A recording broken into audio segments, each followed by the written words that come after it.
didirikan pada 4 September 1984. Komplek Universitas terbuka yang terletak di Pondok Cabe, Tangerang Selatan ini berdiri di atas lahan seluas 16 hektar.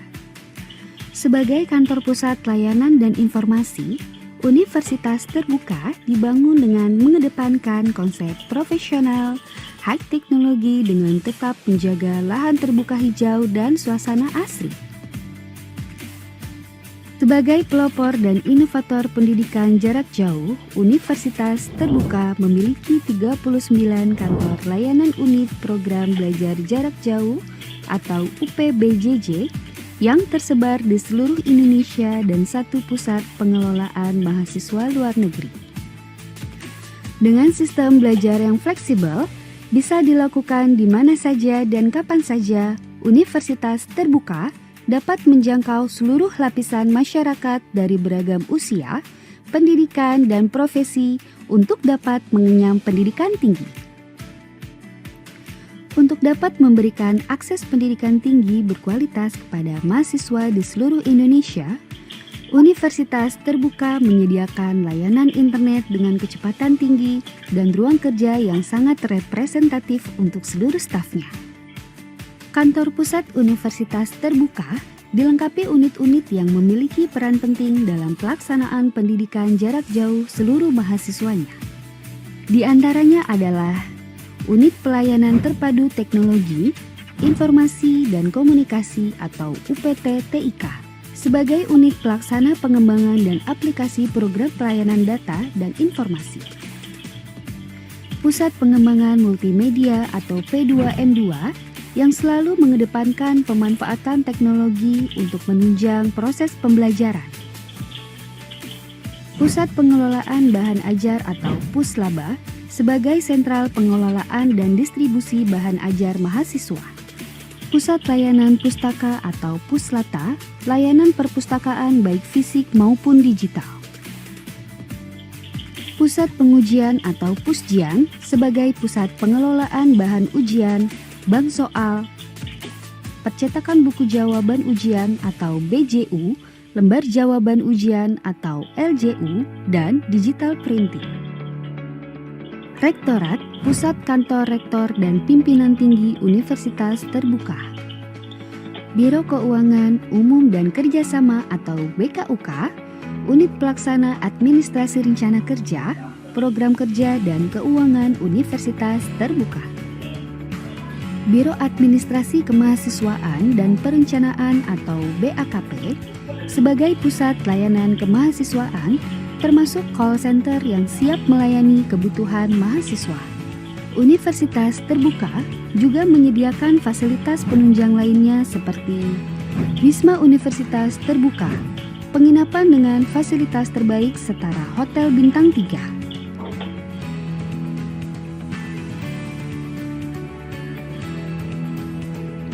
Universitas Terbuka Convention Center atau UTCC, Balai Sidang dengan kapasitas 2.500 orang. Sport Center meliputi lapangan tenis, lapangan futsal, dan tempat fitness. Jogging track, dan juga gazebo multifungsi di tengah danau. Universitas terbuka memiliki 4 fakultas dan 1 pusat pengelolaan dan penyelenggaraan program pasca sarjana. Fakultas Ekonomi, Fakultas Hukum, Ilmu Sosial dan Ilmu Politik, Fakultas Sains dan Teknologi, dan Fakultas Keguruan dan Ilmu Pendidikan. Hingga kini, Universitas terbuka memiliki lebih dari 350.000 mahasiswa dari seluruh Indonesia yang tersebar di 43 program studi diploma, sarjana, magister, dan doktor. Universitas terbuka, making higher education open to all.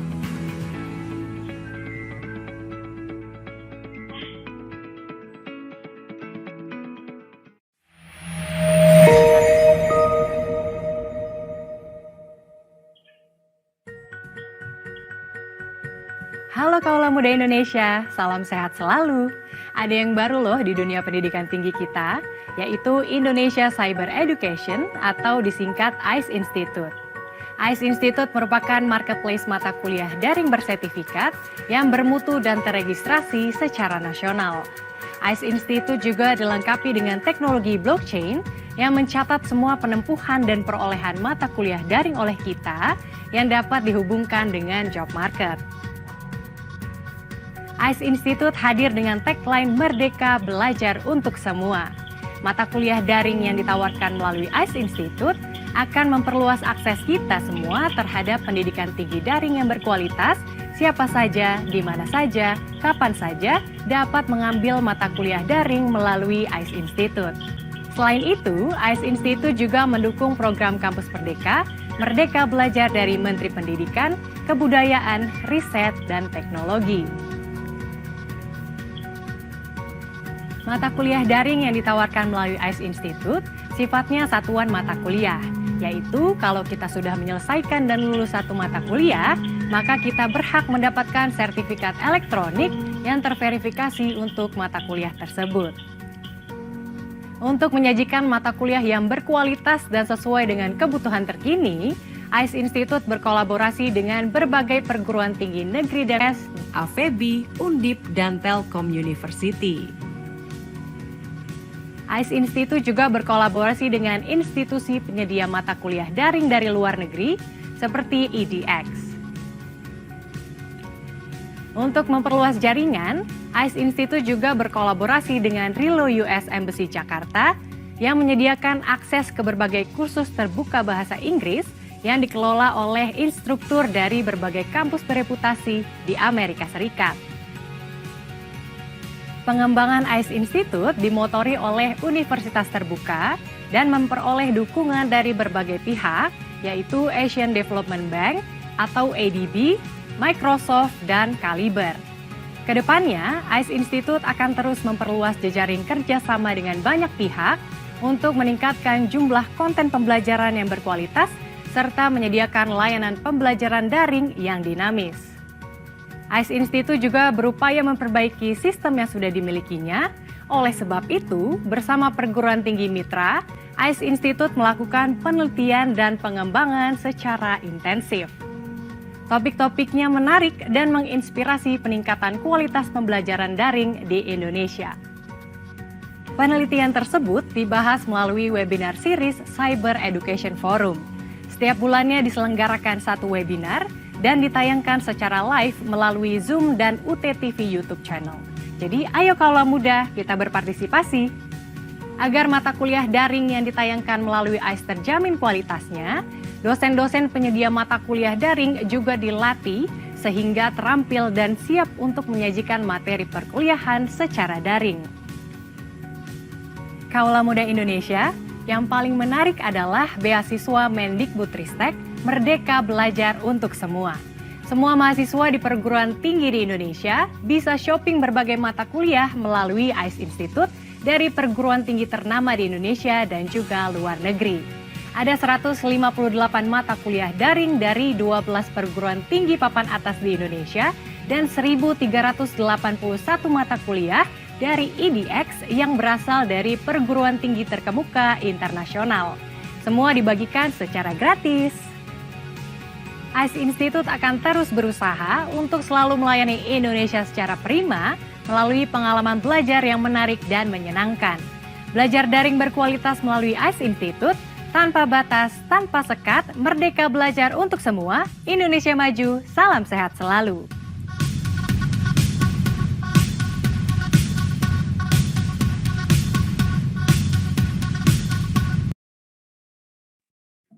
Assalamualaikum, Om Swastiastu, Namo Buddhaya, salam kebajikan, salam sejahtera bagi kita semua.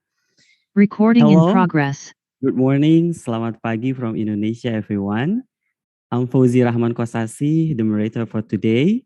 I'm very happy to welcome you all to the 15th Cyber Education Forum webinar.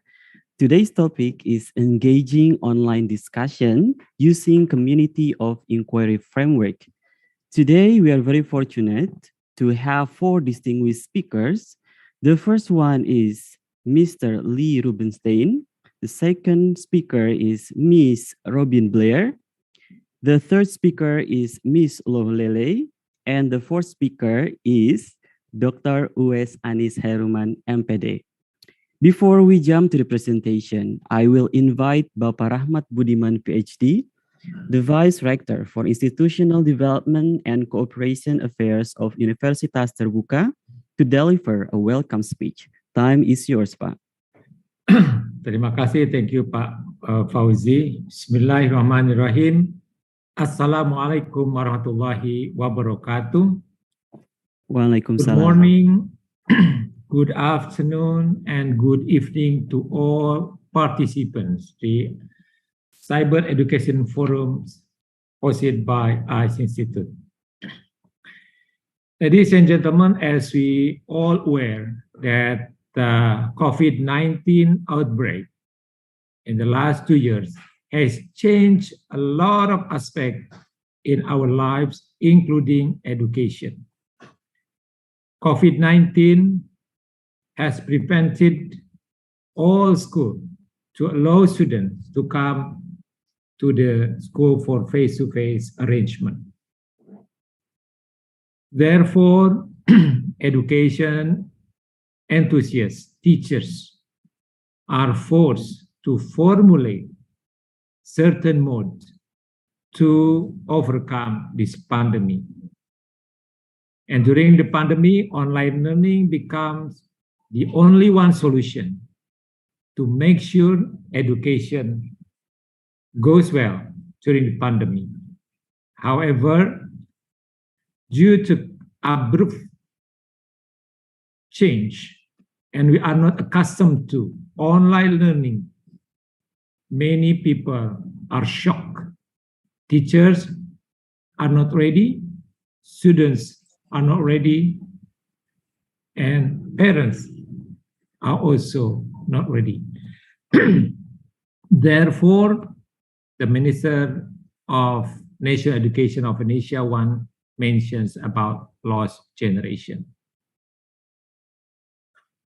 And ladies and gentlemen, today we are very fortunate because we will learn from the experts to overcome these kind of challenges. Online learning should be as good as face-to-face learning. And today we will be listening to a new breakthrough, the implementation community of inquiry framework in education field, which will be delivered by speakers who are great in their field. Mr. Lee Rubenstein, Mrs. Robin Blair, and Loh Ley Ley from edX, and one from Indonesia, a member of ICE Institute Consortium, Bapak Uwes Anis Chaeruman from the State University of Jakarta. I am very sure today we will gain more experience, knowledge, and new horizons about online learning, including how it should be delivered, particularly to ensure the interaction between educators and also the students. I also would like to thank Professor Paulina Pannen, the head of ICE Institute, and the moderator, Dr. Fauzy Rahman. And also, I would like to thank the committee for arranging and hosting this well-prepared webinar. Once again, to all speakers, thank you very much for accepting our invitation. To all participants, be ready, take your coffee and snack, and enjoy the presentation for our distinguished speaker. Selamat mengikuti webinar, jaga kesehatan, and wassalamualaikum warahmatullahi wabarakatuh. Thank you. Waalaikumsalam warahmatullahi wabarakatuh. Thank you. Terima kasih, Pak Rahmat. And to get closer with the ICE Institute, let's watch its newest profile video.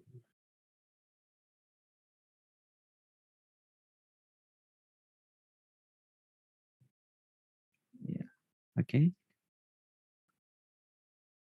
Merdeka Belajar, Kampus Merdeka, a policy initiated by the Minister of Education, Culture, Research and Technology back in 2020 has paved the way for college students to have the opportunity to take 20 credits outside their major. It aims to encourage college students to master various subjects that matter once they enter the professional world. It will also help them to equip their passion and creativity with a strong academic basis. To facilitate the provision of Indonesia's quality of education while ensuring improvements in online learning services, ICE Institute is here to become the best online learning marketplace, offering a wide variety of subjects and courses from leading universities in Indonesia and more from international academic institutions. Together with the consortium members and a growing partner list, ICE Institute now houses more than 300 subjects and counting, including subjects and courses on the LMX Open EDX platform from leading international universities. This allows ICE Institute website to record an immense number of registered students across Indonesia in the past year. ICE Institute has ambitious goals to help fulfill the needs of lifelong learners through the provision of quality learning systems and content that can be accessed by anyone, anytime, and anywhere. ICE Institute also collaborates with domestic and foreign partners to hold cyber education forum to discuss various topics based on research and studies around hot skills in the job market and how students can prepare to enter the competition ahead of them.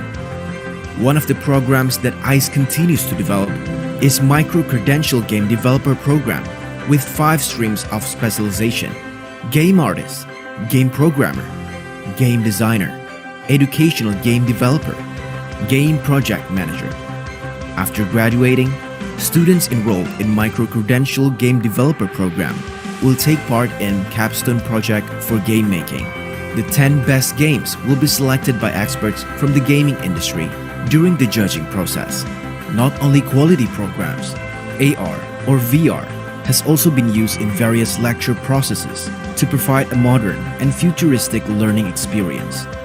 ICE Institute will continue to carry out various research and development of the facilities, services, and features provided, thus becoming an answer to embrace the borderless and unlimited era of the Industrial Revolution 4.0, which has changed the perspective on how formal education is being held. Well, that was the newest video profile of ICE Institute. Next, I welcome Professor Dr. Paulina Pannen, MLS, the Director of ICE Institute, to deliver the opening remarks. Please, Prof. Paulina. Thank you, Fauzy. Ladies and gentlemen, a very good morning to all of you. Assalamualaikum warahmatullahi wabarakatuh. Ladies and gentlemen, we are very fortunate in today's webinars. We have Rubenstein, the man behind the gun in EDX, and now he is with us. We have been talking across the what we call the Pacific for so many times using video conferencing. Usually in Indonesia it is evening, and in United States is in the morning. Yeah, partly to set up ICE Institute system.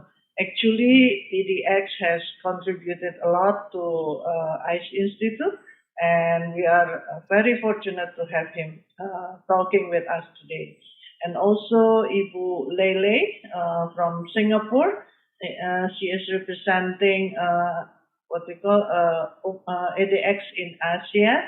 I used to know her as the lady, the research lady for what we call job market research. Yeah, and she also has assisted ICE Institute how to deal with the job market situation and how to align competencies from students to the job market demand. And then we also have Ibu Robin. We call it Ibu Robin because in Indonesia we call female is Ibu, means madam. So, Ibu Robin, thank you for coming, and I know you are the learning designer. That is very interesting for you to see our webinar and also to hear you talking later on. And our prime researcher about online engagement is actually Pak Uwes. Pak Uwes, how are you? From our Jakarta Teachers College. Now the name is Universitas Negeri Jakarta. Ladies and gentlemen, actually engagement, student engagement in online education or online learning specifically is the most, hot potato topic, I believe. Yeah, because it is supposed to be taken care, but it is not easy to take care, and a lot of problems we are facing in online education just because we are missing the online engagement or the students' engagement. So we are lucky to have Pak Uwes, soon to be professor. Amin. That do the research about online engagement. And I believe Pak Lee, Ibu Lele, and Bu Robin will also share about how EDX is doing the online engagement with students. Because, you know, when students are far away from the teachers, those online engagement must be done, according to me, through technology, and how we can take advantage of the technology to the max for providing online engagement to the students. Otherwise, the student will get lost because he has nobody there. He is studying all alone, and the loneliness will be just a constraint to their study. So, ladies and gentlemen, we welcome our speakers today.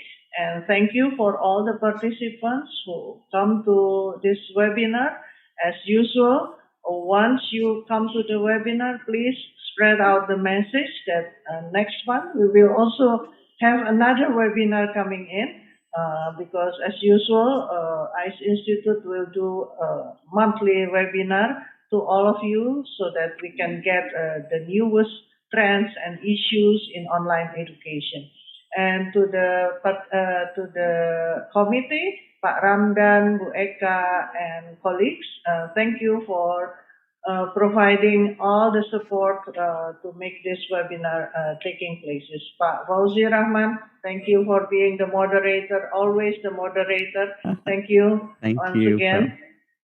Ladies and gentlemen, I think my saying is just that enjoy the webinar today. Hopefully, we can take a lot of learning from our speakers, and hopefully it will be useful for all of you in your own place, in your own practices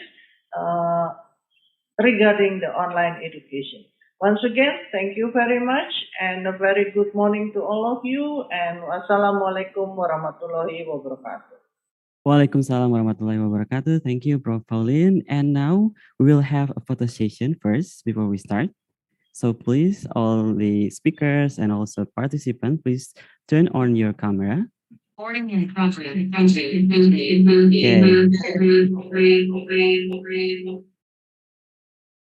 Okay, we will have photo session. All of the audience, please turn on the camera.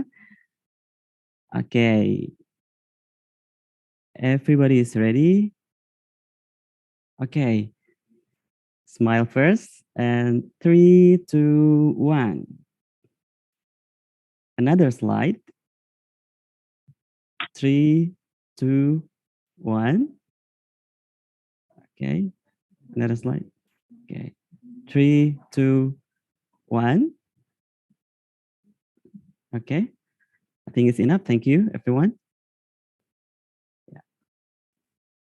And before I welcome the first group of speakers, there will be a brief information for all participants.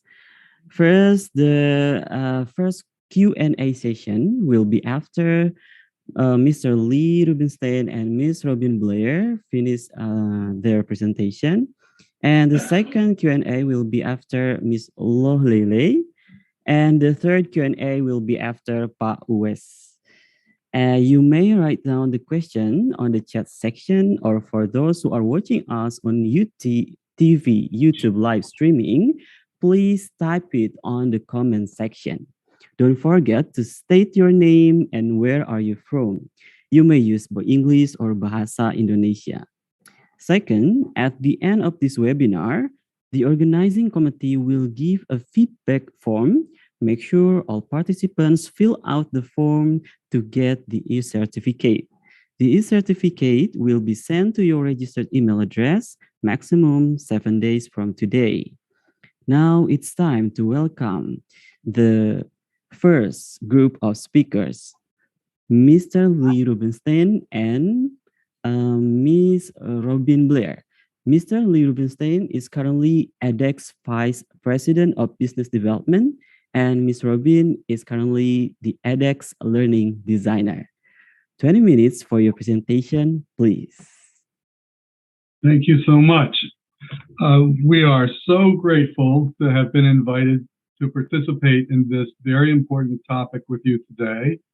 And I'd like to thank Professor Rahmat, Vice Rector, University Terbuka, Professor Dr. Paulina Pannen, Head of the ICE Institute, Dr. Uwes, who we've just met today from Jakarta, and Mr. Fauzy Rahman, our wonderful moderator. So great appreciation to all of you. And Robin, if you could share the slides now, that would be great as well. Maybe that will take everyone a minute. Let me start by telling you that I'll take the first couple minutes to go over with you what edX is today and how we got there in relation to this particular topic. You can go to the next slide. Great, and you can keep going. So, it's very important, I think, for all of us to understand that when we first looked at online learning, we wanted to do something different than what we like to call your grandfather's online learning from many years ago. Many years ago now really only means about 2 decades. But starting about 10 years ago, we realized that there was a far greater way to gain interaction between learners and material and creating a community. And that community would support each other as they took on this very new way of learning. And then COVID hit, and that was a game changer. Now every school and university needed to find a way to be able to teach in a remote setting, but make it feel live. One of the things that we learned at MIT was that our students who had access to online learning typically would stop coming to lectures with the professor if the materials were online, because they wanted to look at them at the time of day they wanted to do it. And with many students, that was around 10 o'clock in the evening till 2 o'clock in the morning. So fascinating that we started to do research about how do online learners learn and what do we need to support them? And how do we make this the next generation? Right now, we have 4,000 programs and degrees and 44 million registered learners. That means that we're collecting terabytes of data on every keystroke of every learner, almost, well, certainly on a weekly basis and maybe more frequently. And we've done a lot of research and built a pedagogy around the types of learning that we do to maximize their ability to retain it. And so when we think about the people that are taking the courses, we've given them more than 40 different types of assessment that can be used within a course. So the days of running slides with voiceover, no real interaction and no community are long behind us at this point. You could go to the next slide. And what we've seen since then is that thousands of universities around the world are not only using the courses that they're creating, but they're using courses like the ones that edX has developed in the classroom as kind of an electronic textbook. So if the learner can get the lecture online, they can come into the classroom synchronously, either remotely or in person, with the instructor to apply the knowledge that they're gaining by doing real life work and examples with that knowledge that will help them retain that even more. So right now on edX, all of the courses are available to anyone that wants them. And I think I don't need to read this to you, but the statistics have been really, really exciting. 86% of the learners enroll in multiple classes.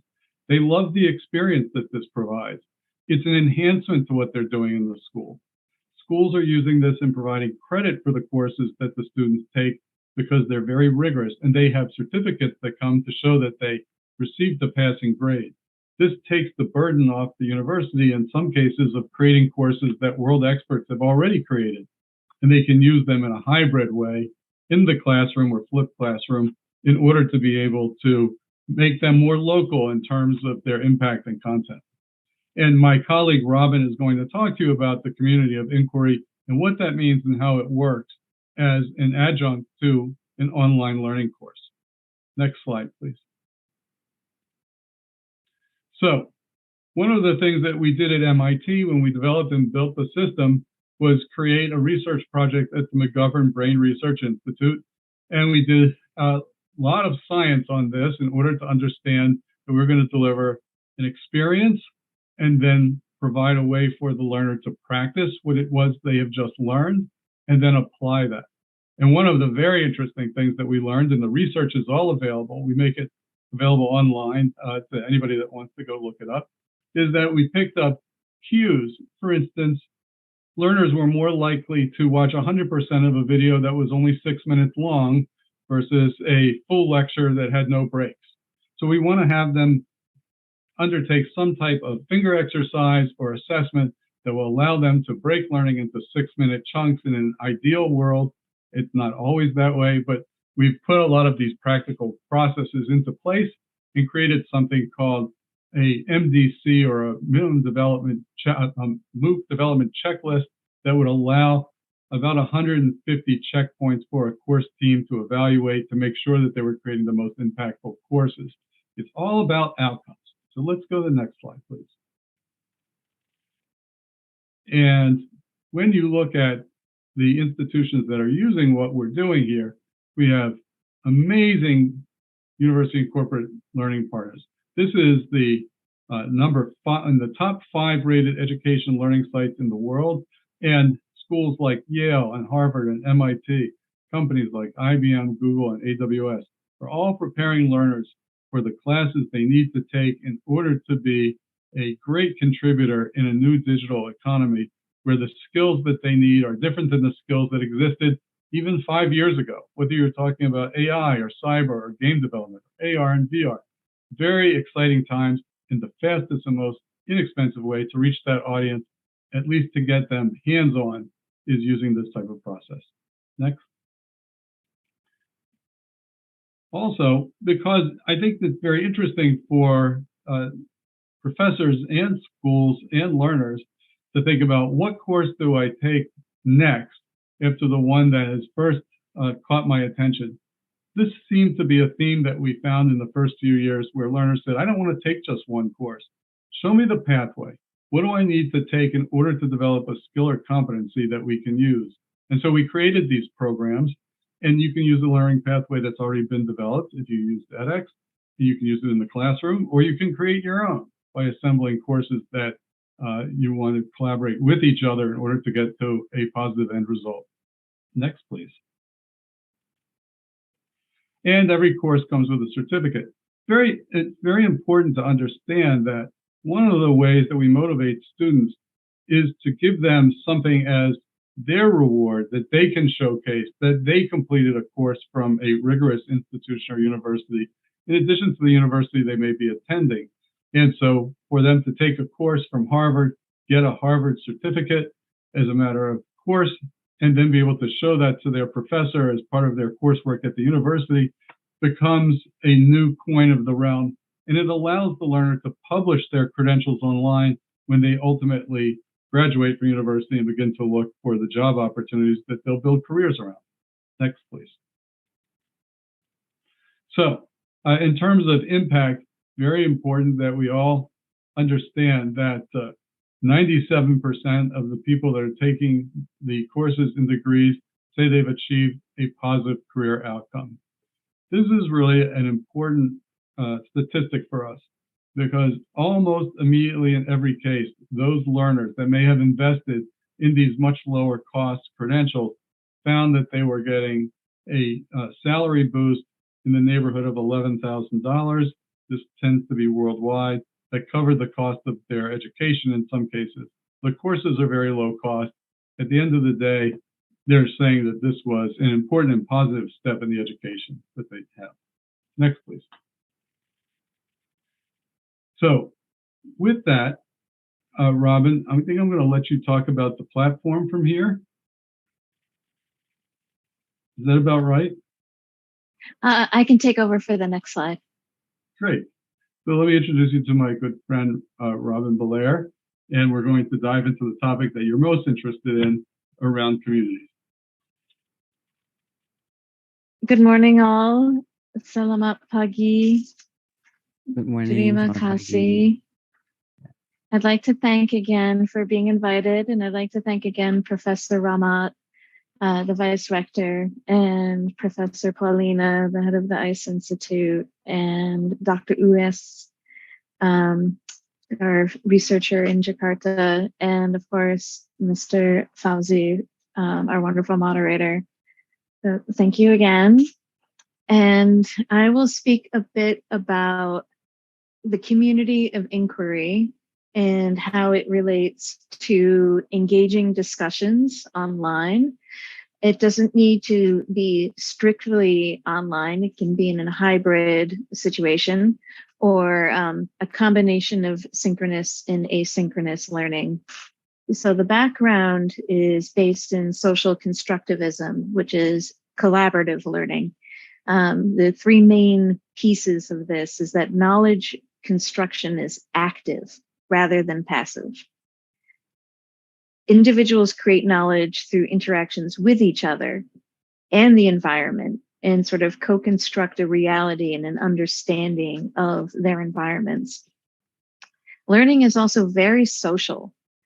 Meaningful learning occurs when learners are engaged in social activities, and primarily through discussions or other dialogic activities, but other social interactions that can happen in an online course or even outside of your course.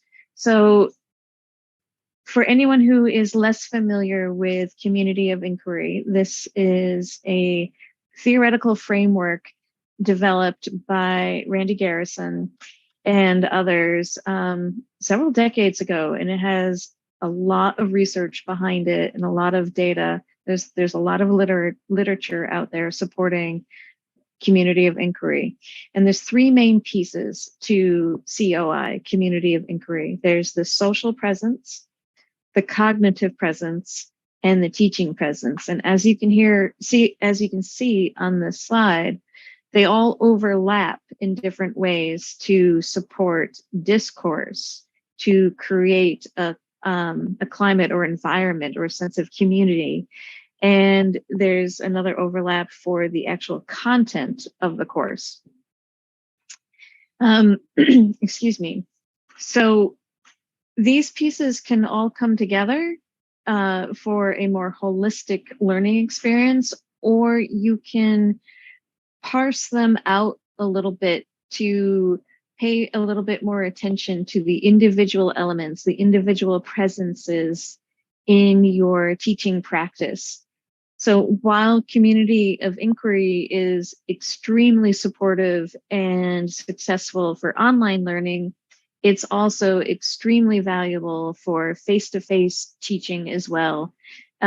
You will find that there are several elements that will be valuable for both a hybrid situation or a face-to-face situation, or even just completely asynchronous, completely online, and it will enhance your teaching practice.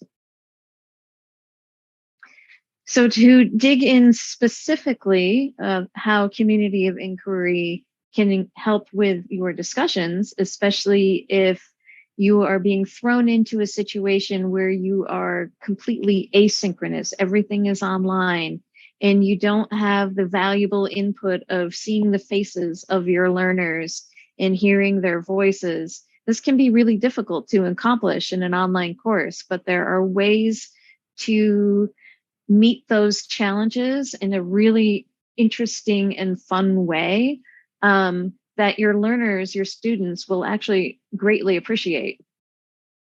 So let me start with a cognitive presence. Discussion prompts to guide interaction, thinking, and discourse are highly effective. You know, for example, you can have a prompt that is related to a specific project in one of your courses, or related to a specific problem that you'd like analyzed and solved, so problem-based. Or it can be a debate style or argument style prompt. Or you may want to use something more structured. There are certain protocols, discussion protocols, such as think, pair, share, or jigsaw, or something called TQE, which is thoughts, questions, and epiphanies. And these are useful for in-person discussions, but also asynchronous discussions. Open-ended questions are also highly effective. You can have your learners analyze a case study, dig into a problem. You can have your learners do self or peer evaluations and reflect with one another, or self-reflection. Socratic questioning, or arguing for or against a subject. So these are very tried and true ways of engendering discussion in your course. Another piece that is really valuable in online learning is creating a sense of community. So while we're just talking about discussions and dialogic activities at large, there are other pieces to this that are really important and foundational to creating a meaningful learning experience for your students. Creating a sense of community is really based in trust and even a sense of safety for your learners, where they can speak and be heard. There's also an element of personalization where that overlaps with the teaching presence, which I'll talk about in a moment.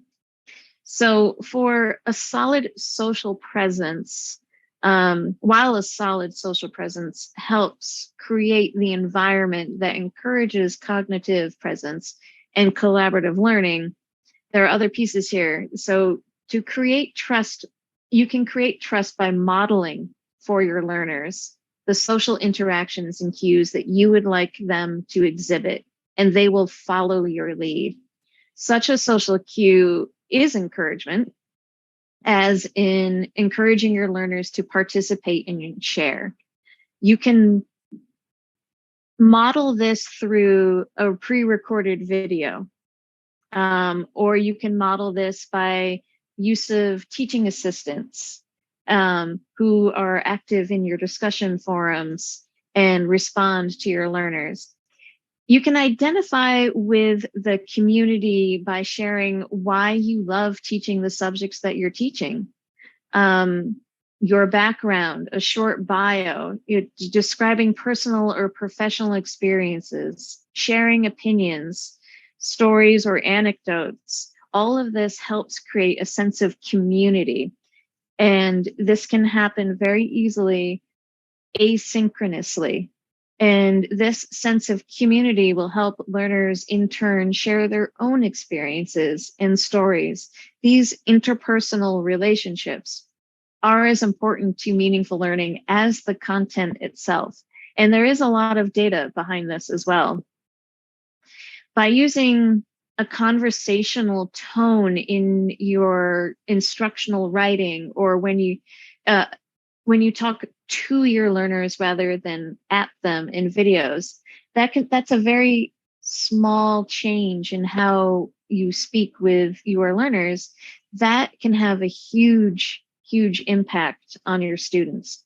You can create a welcoming and engaging atmosphere very easily this way. Don't be afraid to show your sense of humor even. This is the humanization part that I mentioned a moment ago. It's a great way to personalize your course. So even if it's self-paced learning or an asynchronous course, what is important for learners is to understand and feel that there's a human on the other end, even if they are not interacting with the instructors in real time. So you can project your teacher persona through communications to learners like automated announcements or emails, but especially through video. Video is a fantastic tool to use. For example, you can video record your course introduction or an icebreaker post for your learners. And I've been speaking a bit about you. You are the teacher. This is your presence. There's a lot of overlap between social and teaching presence. So the instructor presence doesn't necessarily need to be literal, as in leading a live discussion. But you can humanize your course in a variety of different ways, like what I just mentioned. You don't need to be live in your courses. So you can explicitly share drop-in hours and turnaround times for grading and feedback, explicit expectations for communications, and even tool usage in your courses. Other tips are clearly connect any activity to the learning objectives so students understand why an activity is important, not just how to do the activity. Feedback is another very, very important piece for asynchronous or synchronous learning. And this can be, again, provided in video, and it can be pre-recorded, generalized feedback.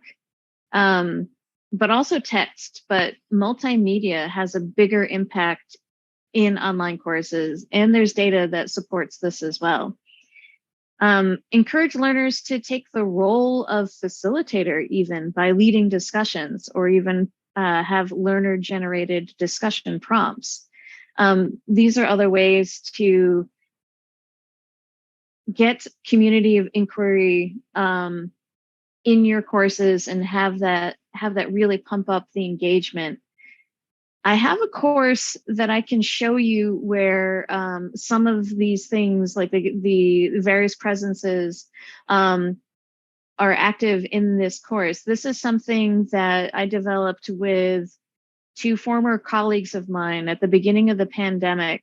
We saw a really, really huge need for learners who are thrust into emergency remote instruction, thrust into having to interact with their courses online and not necessarily having the skills to do so.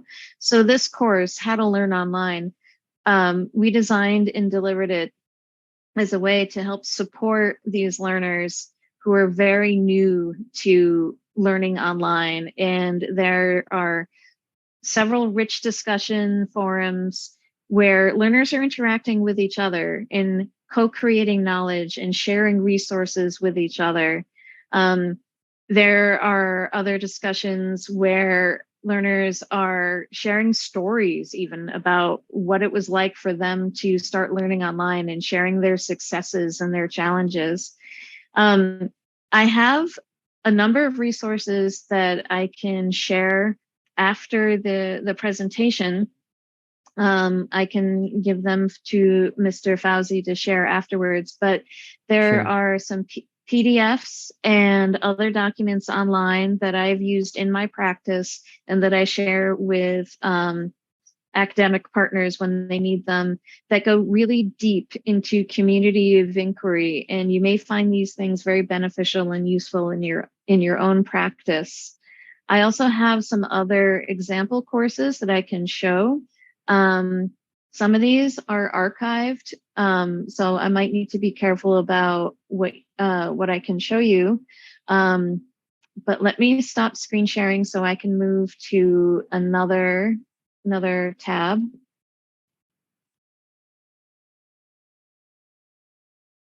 One moment, please.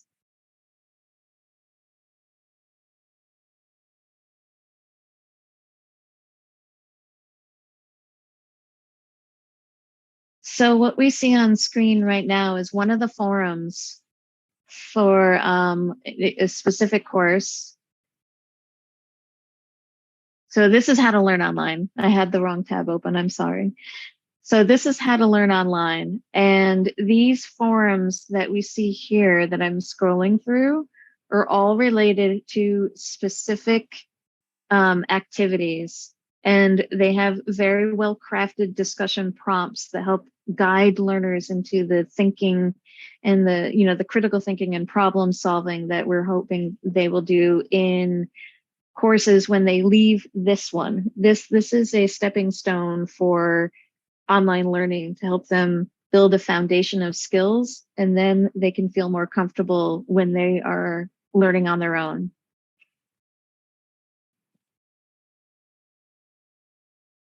So in this forum here, the very simple prompt was related to learning strategies. And in this module, we go through we demonstrate several learning strategies that learners can adopt on their own and work into their own study practices. But here we ask learners how, what works for them outside of these strategies. And here someone has posted active recall, spaced repetition, interleaving, and someone else has taken interest in that and is going to dig deeper into that. So this is co-construction of knowledge in action right here. And this other forum related to communication and building community at a distance. This is where we've asked learners to kind of think very creatively and outside of the box. And someone has posted how they, what about using Instagram and things like that to build community and connect with one another. And we've actually seen this in many other courses. One of our most popular courses is CS50. It's a computer science course, and learners on their own have started, connecting on LinkedIn, doing blog posts. They have a really rich Reddit community. They use Slack, other tools, even like Snapchat, TikTok, and Twitter. They've formed Twitter groups. So this is a really amazing way where you can actually guide your learners to what kind of tools are best for your course, your practice, or you can let learners create this on their own kind of organically. Excuse so I will stop sharing. Robin?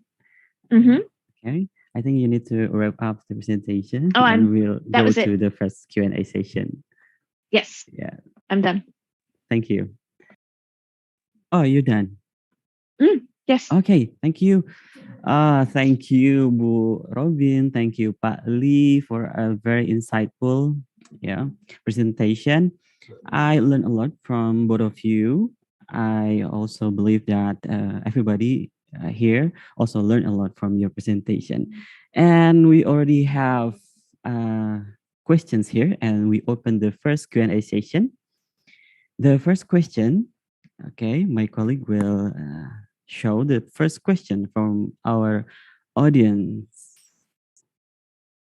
Okay. Please, friends. Yeah. The first question is for Lee Rubenstein. How is the virtual environment developed by edX?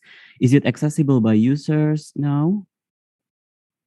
Well, sure. edX is a platform where the courses are presented, and they have wikis, they have discussion forums, they have assessment types, and they have content, video-based content. So it's been up and running. It's the same as it has been. It's not really a virtual environment like an avatar-based world, but it is an online learning environment. I think that hopefully got to that question's point. Okay, thank you, Pak Lee. And the second question.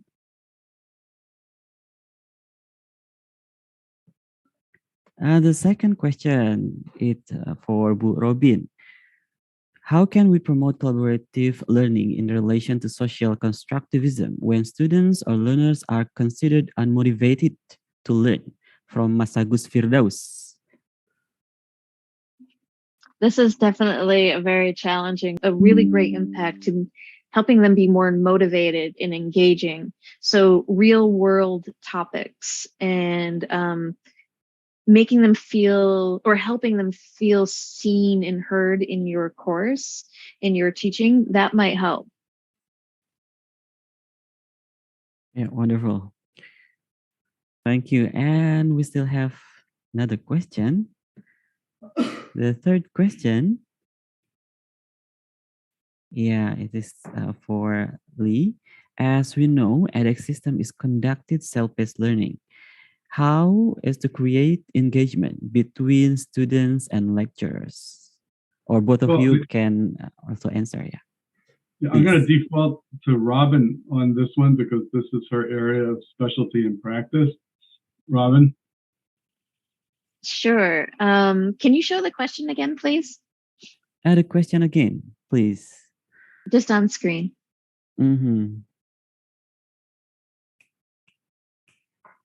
The question, yes, this is the question. Okay. How to create engagement between students and lecturers in conducting self-paced learning in self-paced environment. Excellent. Again, this can be a challenge with self-paced learning, but with community of inquiry, one of the best ways to create engagement is the social aspect. So very simple things like an icebreaker discussion forum or your tone in how you're writing instructions or you're lecturing can have a huge impact. Other aspects are, what I mentioned before, like connecting things to real world topics can also help things become more engaging. And sometimes learners may need some learning supports. What we had in the How to Learn Online course are very simple things like study tips, how to manage your time when you're in an online course, because it can be very difficult to do a self-paced course and manage your time. So there are things built into the edX platform that will show learners how long a section will take, how much time they need to estimate for a given activity, and that can help them figure out their own workload and manage their time that way. So there are some things built into the platform already that can really help, but there might be some supports or tips and tricks and things like that that can come from you, the faculty, or maybe a TA, or even peer students. Well, thank you. We'll still have so many questions on our chat section here, chat box. The first question maybe from Budian Budiargo. Dear speakers, based on the COI elements models, where is the context in this model? Why I ask this? Because we have to be aware that virtual interaction is instruction that occurs anywhere, where it is actually as the same with face-to-face. I call it with the contextual communication. Okay, I think you can read the questions on the chat box. Bu Robin or Pak Lee from Budiargo, can you give a response to the question? I'll try.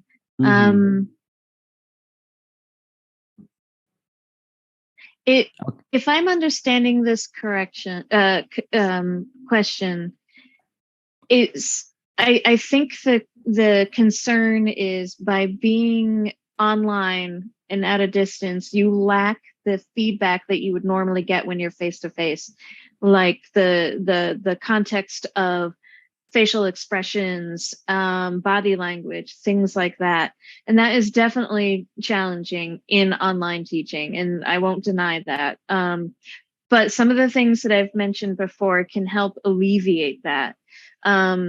So even when a course is self-paced and asynchronous, learners will still want to be engaged with the content and the activities if they feel like there's a human on the other end of the course, whether they're literally speaking to this person or not.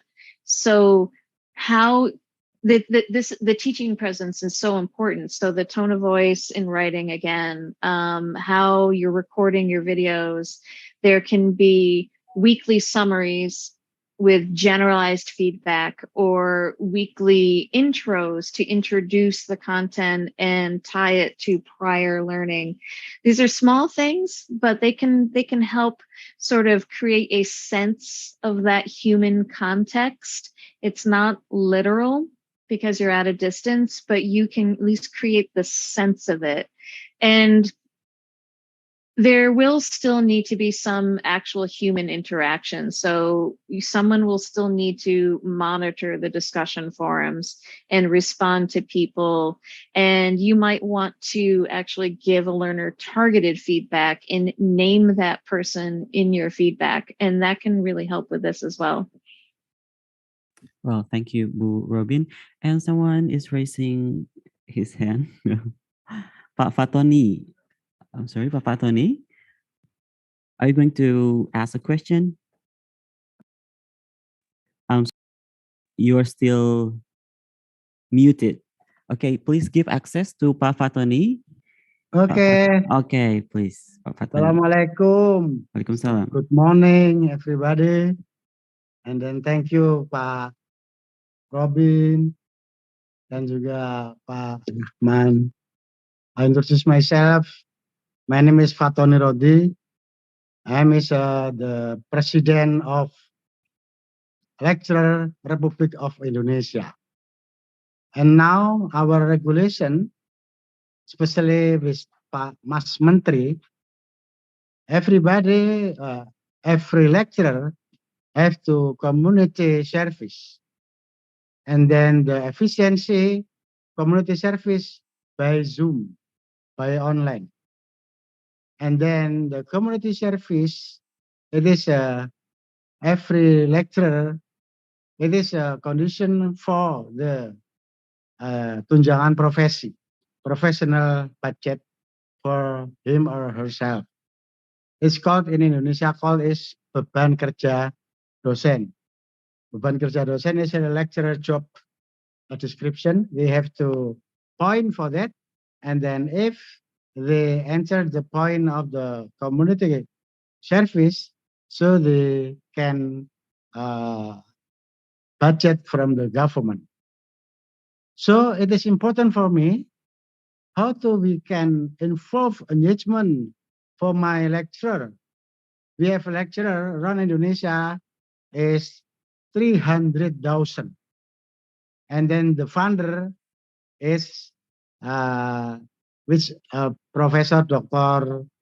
Paulina Pannen. It is the one of the founder of the ADRI, Association Lecturer Republic of Indonesia.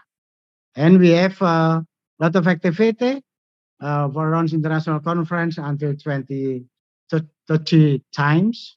And then we have a journal, 28 journal, etc. But we have a problem about the community service. So if our team in the such cyber education forum is available of the system or management of using the community for the cyber education, I think it's important. We have to need follow up these activities because there is the recognition not only by government for lecturer, but also for the independent campus. Every student have recognition and through 2 until 30. Okay, so my question is, what about your experience about the management, the using community. Thank you. Masih. Okay, thank you, Papa Tony. And your question is about how to use the community of inquiry for your lecturer. Okay, for all lecturers. Okay, Bu Robin or Pak Lee, maybe you can give a quick response. I think the quick response would be, if you're doing these lectures live, is to recognize some of the students that are in your class, like use their names if you can. More personal connection that way. Or another very easy way to infuse community of inquiry into your lectures is to tie the topic that you're speaking about to personal experiences in your own life. Maybe something that, why you're interested and why you're passionate about what you're teaching or what this topic in particular is. Maybe it's something related to something happening right now in Indonesia, and you can make that connection to something that's related to the news or something like that. And these are very simple ways, again, to get to community of inquiry, but it also helps really boost learner engagement as well, and keep their interest. And the resources that I can share later with Mr. Fauzy, I think if you're able to look those over, you'll get more ideas. Sure, I'll be happy to take the file. If I could just add on a little bit more to support this. Okay, So please. what you can possibly consider is actually to do what we know as storytelling. So because all of you are experts, right? So the lecturer, perhaps because it's an online engagement, there's a couple of facilitation tools you can consider using as well. Apart from personal storytelling, you also can use tools like Kahoot and variety of online facilitation tools to make the whole session a lot more engaging. And you can even use other tools whereby you set up a safe space for them to be able to type their questions and give their reflections as well, so that they feel that actually as you're talking, there's a reflection element. And then they could also use it to ask questions as well. So you need to find ways whereby you couple with online facilitation to make sure that the whole session is engaging and not just one-sided. You are just talking and it gets a little bit boring after a while. But that's on top of COI, because COI is actually about how you want to create the atmosphere or the culture. But there are a lot of other tools you can stack on to support that. Okay. Thank you very much, Lee, for the additional insights. And unfortunately, because of the limited time for this first session, so we should end the first session first, and we will continue to the next session, which will be you, Lee. And I will invite Prof. Paulina Pannen. Prof. Pauline, are you still with us? If not, then I will invite Bu Eka Julianti to give the e-certificate of appreciation to Bu Robin Blair and Pak Lee Rubenstein. Okay, please. Thank you so much. Salam alaikum, everyone.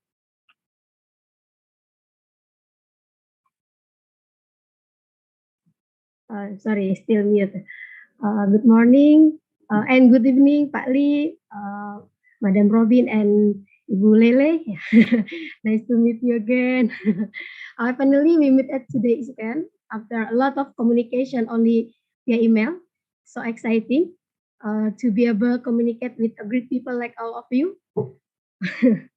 Okay, on behalf of the organizing committee, I would like to give you an e-certificate of appreciation for your great contribution to this webinar. Okay, Mas Musawir. Nah, this is for Pak Lee. Okay, next for Madam Robin and Ibu Lele. Let's give a virtual round of applause for our speakers today. Okay, thank you all of you. See you again in our next webinar maybe.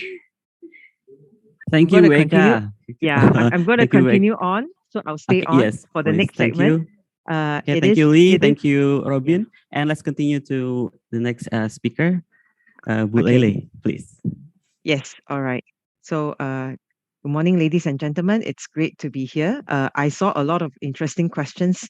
If I have a bit of time later, I'll be happy to answer on behalf of the team in edX. It's already close to midnight for them in US. They are very tired. That's why they've gone off to sleep. Okay.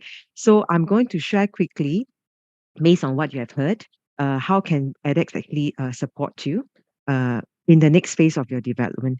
Mr. Fatoni, give me a moment. Let me complete my sharing. Then I will talk to you after that. All right. I saw you raise your hand. Thank you very much for that. Thanks, great for your enthusiasm. So I want to share with you primarily because edX, we are fully online.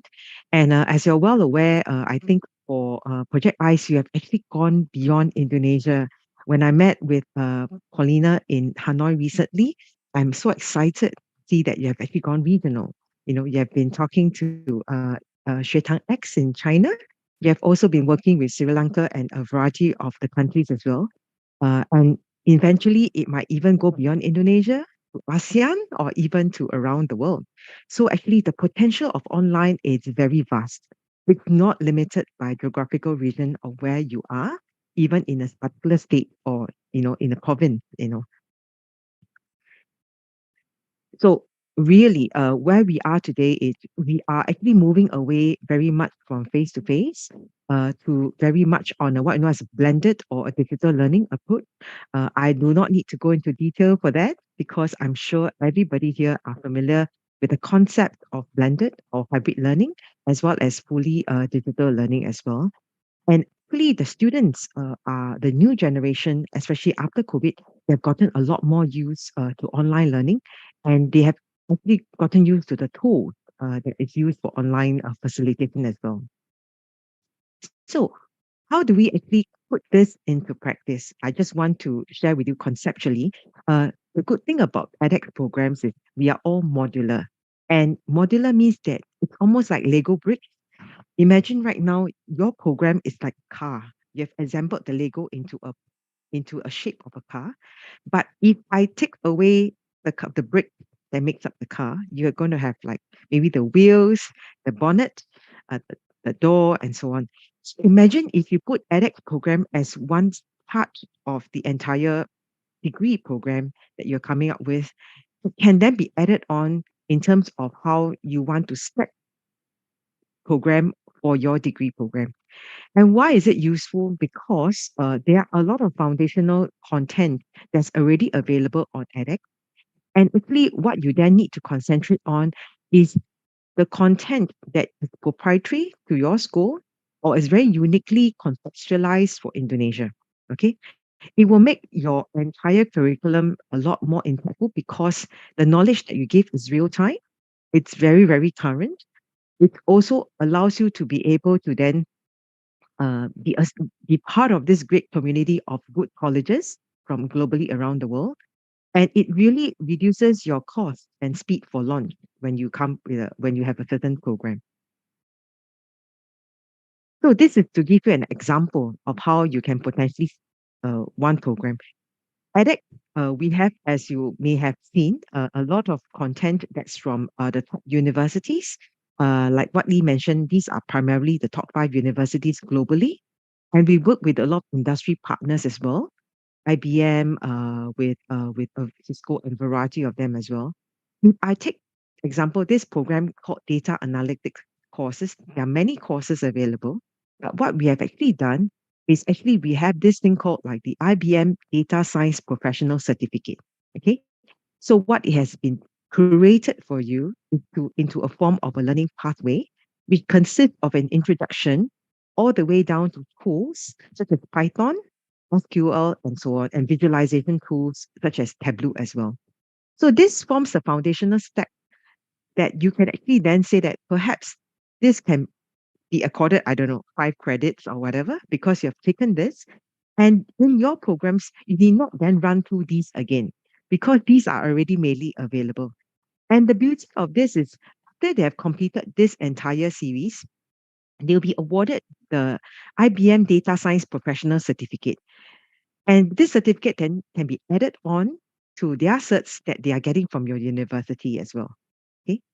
And this is a very useful cert because if employers know that you have actually gone for an IBM program, and they'll think that, oh, okay, you're actually quite good because you know how it works in real world, you know. This is another example. I didn't use the gaming example because you are doing such a fabulous job. But potentially, this is another example because Indonesia, you are very much looking at agri-food supply.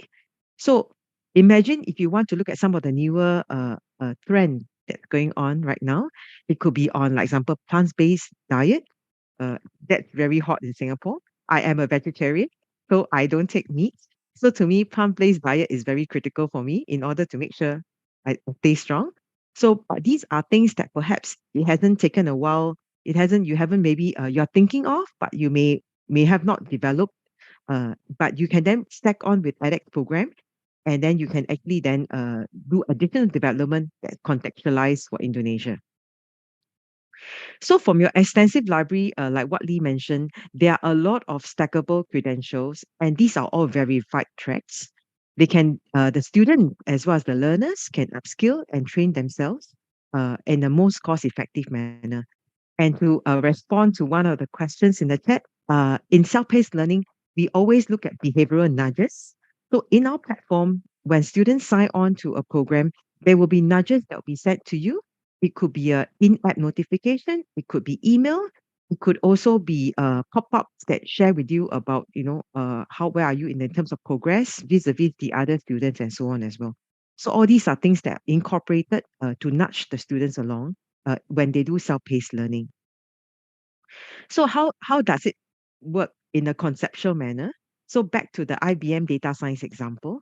Imagine if you say that, oh, everybody, please go for the professional certificate IBM that's available on edX. This allows you X number of credits, and you couple it, you add on with content from your university. It could be in the form of a digital content via Zoom or even your self-directed micro-learning that you put on the open edX. It could also be coupled with some of the classroom learning because we recognize that sometimes some face-to-face may still be necessary. Example, when you need to look at certain clarifications, online. And usually this can be coupled with projects and assignment as well.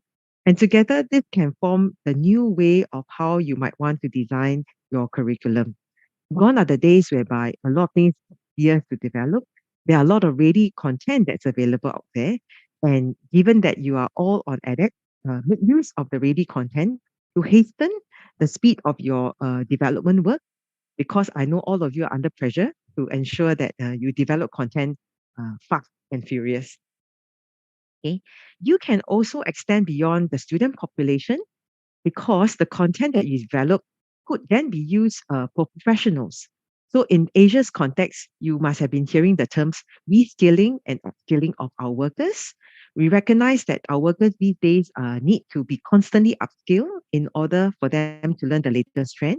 So some of these programs from edX, as well as programs to develop, eventually can also be used for continuous education for adult learners as well.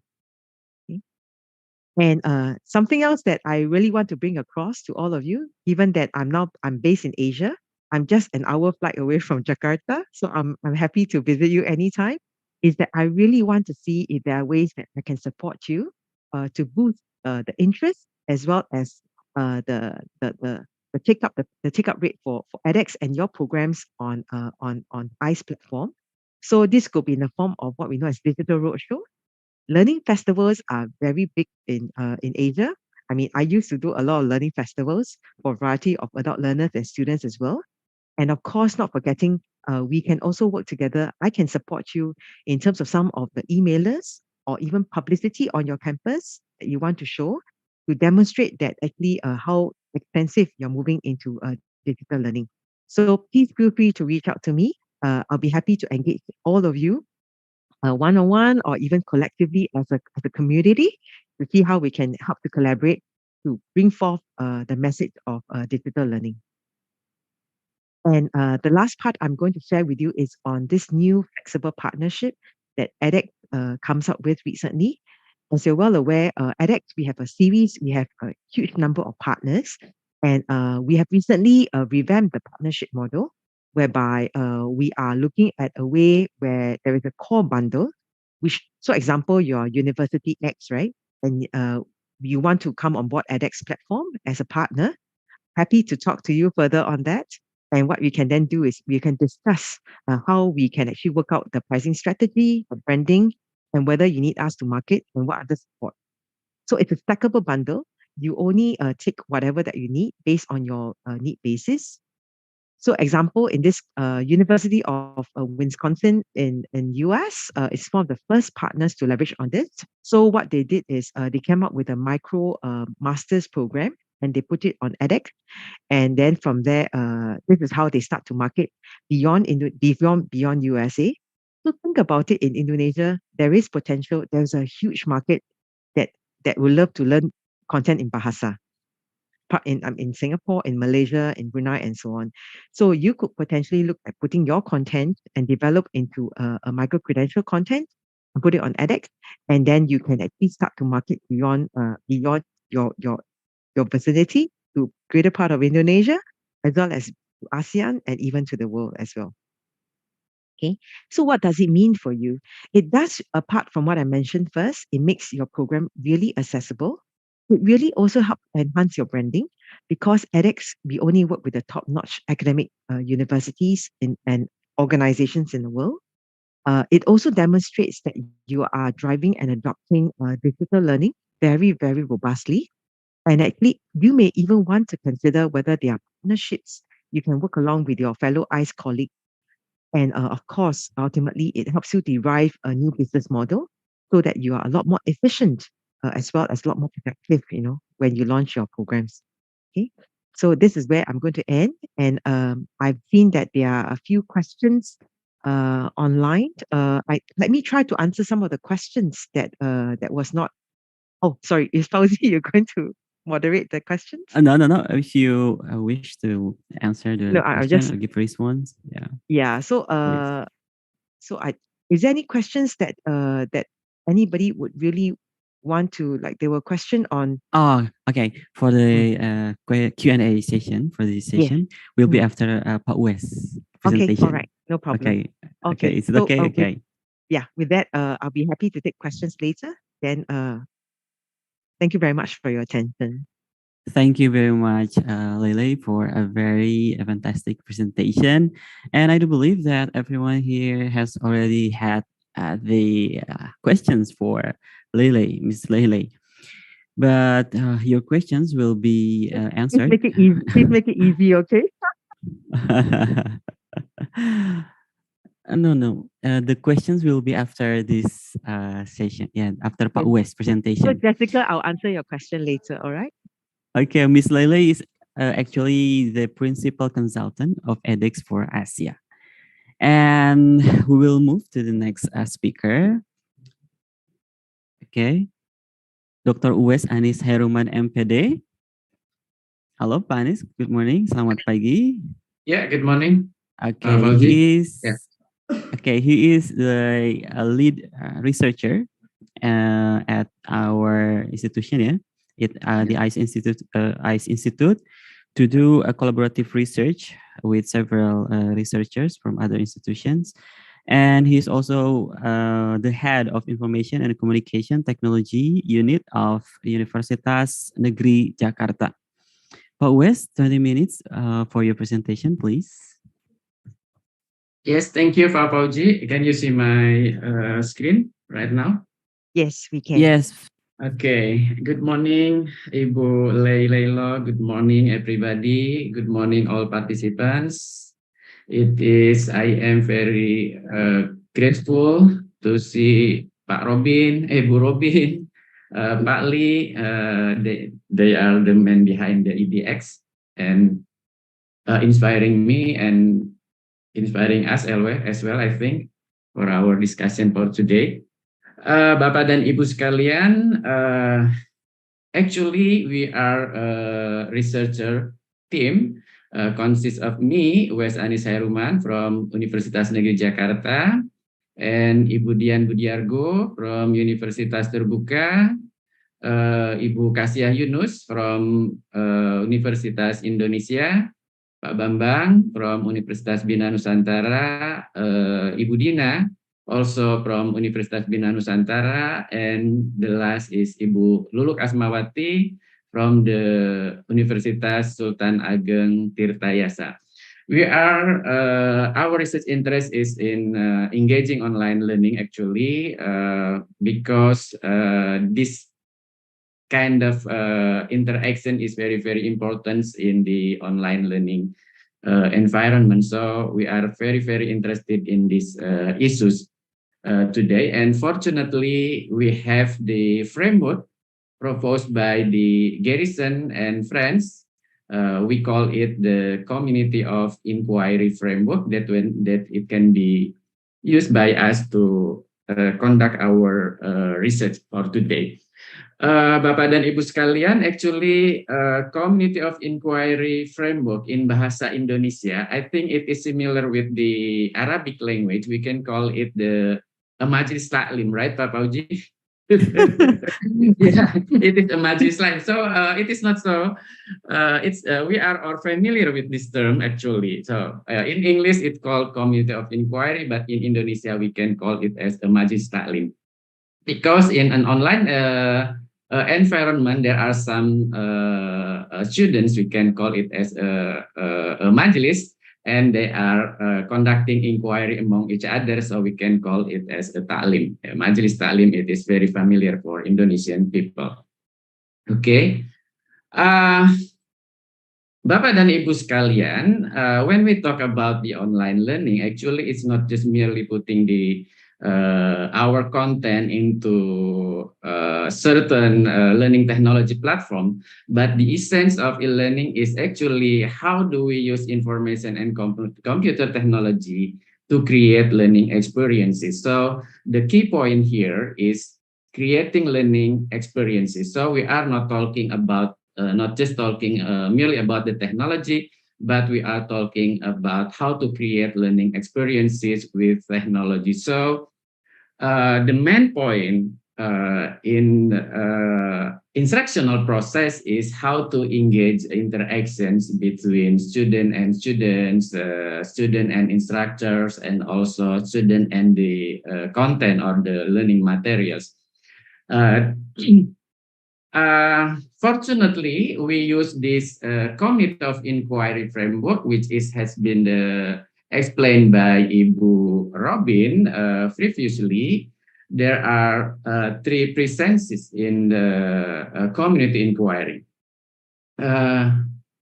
Maybe a common people say that in online learning there is no presence. The answer is maybe yes. Physically, there is no presence, but mentally, emotionally, socially, cognitively, there are presence in online learning. So, Garrison and friends divide the presence into three presence: social presence, cognitive presence, and teaching presence. Teaching presence is actually how do we maintain the social and cognitive presence through design, through direct instruction, or to facilitating the interaction process during the learning happen. Okay, so how do we apply the community of inquiry framework? I mean, in our own experience, I'd like to share with you just like this. The first one is teaching present, for example, is how we design. It is how we facilitate and direct cognitive and social process. The goal is to make a meaningful learning experience. Let me show you the example of my own course of course. Let me open the course first. Okay, here we go. Okay, let me see. Okay, this one. We use the Moodle platform actually. As you can see from this first, the explanation of the course descriptions until the last session of the course for this one, yeah. The way we design the content, the way we provide the learning guide, the way we provide the assignment, for example, the way we provide some instructional materials in the form of video or a text or related URL link, it can be called as the teaching presence. Yeah, it is a teaching presence. And how about the social and cognitive presence? Let me show you my example here. For example, when I conduct the project in my own course, yeah, you can see here, this is the explanation of what is instructional design, what is instructional design model, and also the guidance how to design an instructional system. Until this one, until the evaluation formative, this is the way I design the content. So this is a teaching presence. When there is interaction between student and me and other student, we can see here, for example, this is an assignment. The way I provide an assignment to the student, it can be called as a teaching presence, for example.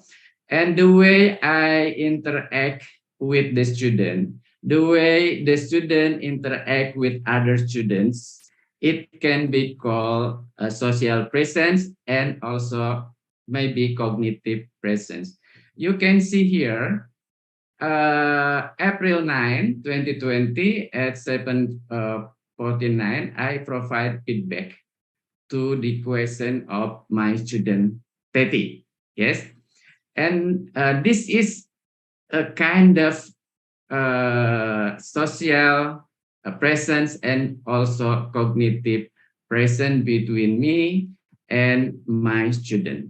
You can see there are a lot of interaction between me and my student and student. You can see here, for example, on April 3rd, 2020, the student give me submitted the assignment.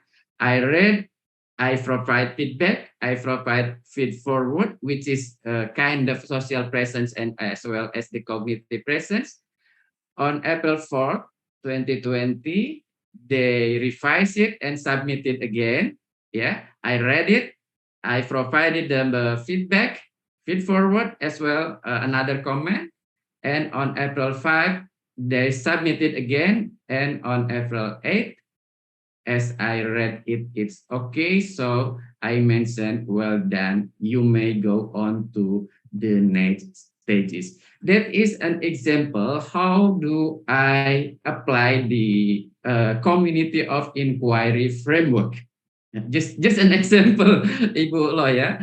It is not completely use the COI framework comprehensively, but I think in a simple way, I can explain you how COI applied in my own online course, for example. Okay, let's back to the presentation. Okay. Sorry, I have to jump to other. Okay, yeah. This is a social presence, for example. Okay, and the cognitive presence is this is how do I appreciate their ideas on the project or on the assignment, and I mention them and with the communicative way with the students. Okay. I think it worked well ladies and gentlemen, I guess.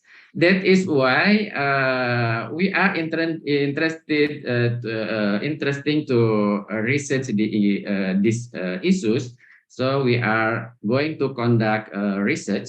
We call it engaging online discussion using a community of inquiry framework on ICE Institute massive open online course setting, of course.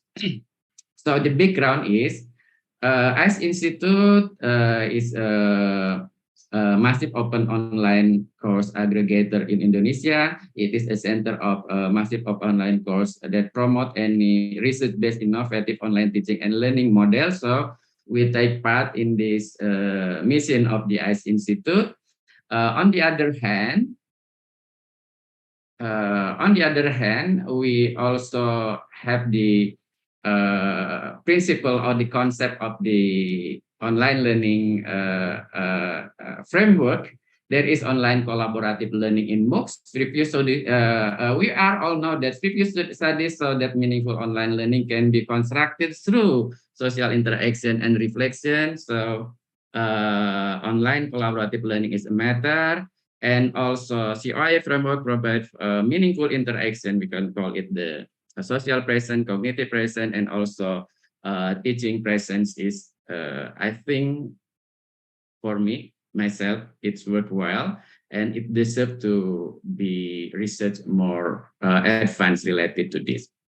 Okay, the focus of our research is to develop a model. So we will produce a model of online discussion using the community of inquiry framework for ICE Institute MOOCs, of course. If we look at the framework more deeply, there are some elements of the COI framework, of course. Teaching presence, for example, there are 3 elements: design, and how do we design and organize the content, how do we facilitate the interaction, and how do we direct instruction in the online learning course. And from the perspective of social presence, there is we have to use the effective expression. We build the open communication, and we also have to build the group cohesion among students. And in cognitive presence, we are triggering. We have to, how do we trigger the event? We explore, we integrate, and we provide them with the resolution, not only the solution, but also the resolutions. Okay, and another example I would like to show you is that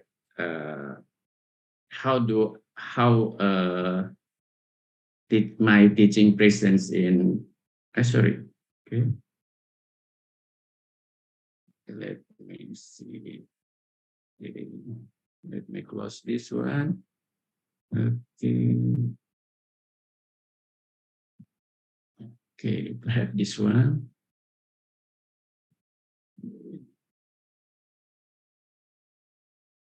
Yeah, you may see here, when our students submitted the assignment, for example, we call her name, Elena, well done, infografik yang bagus, plain dan juga simple, tapi coba lihat dan lain sebagainya. This is a kind of how do we maintain the social and cognitive presence, yeah.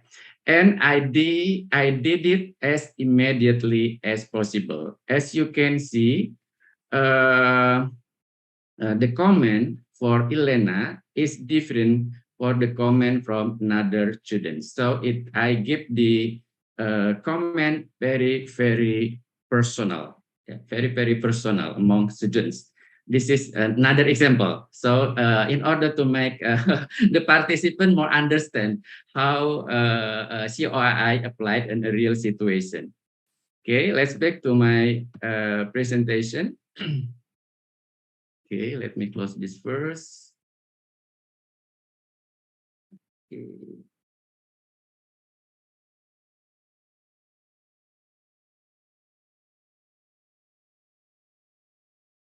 Okay, based on this framework, we are going to conduct the research to produce a model of online interaction in massive open online. So we propose a model just like this.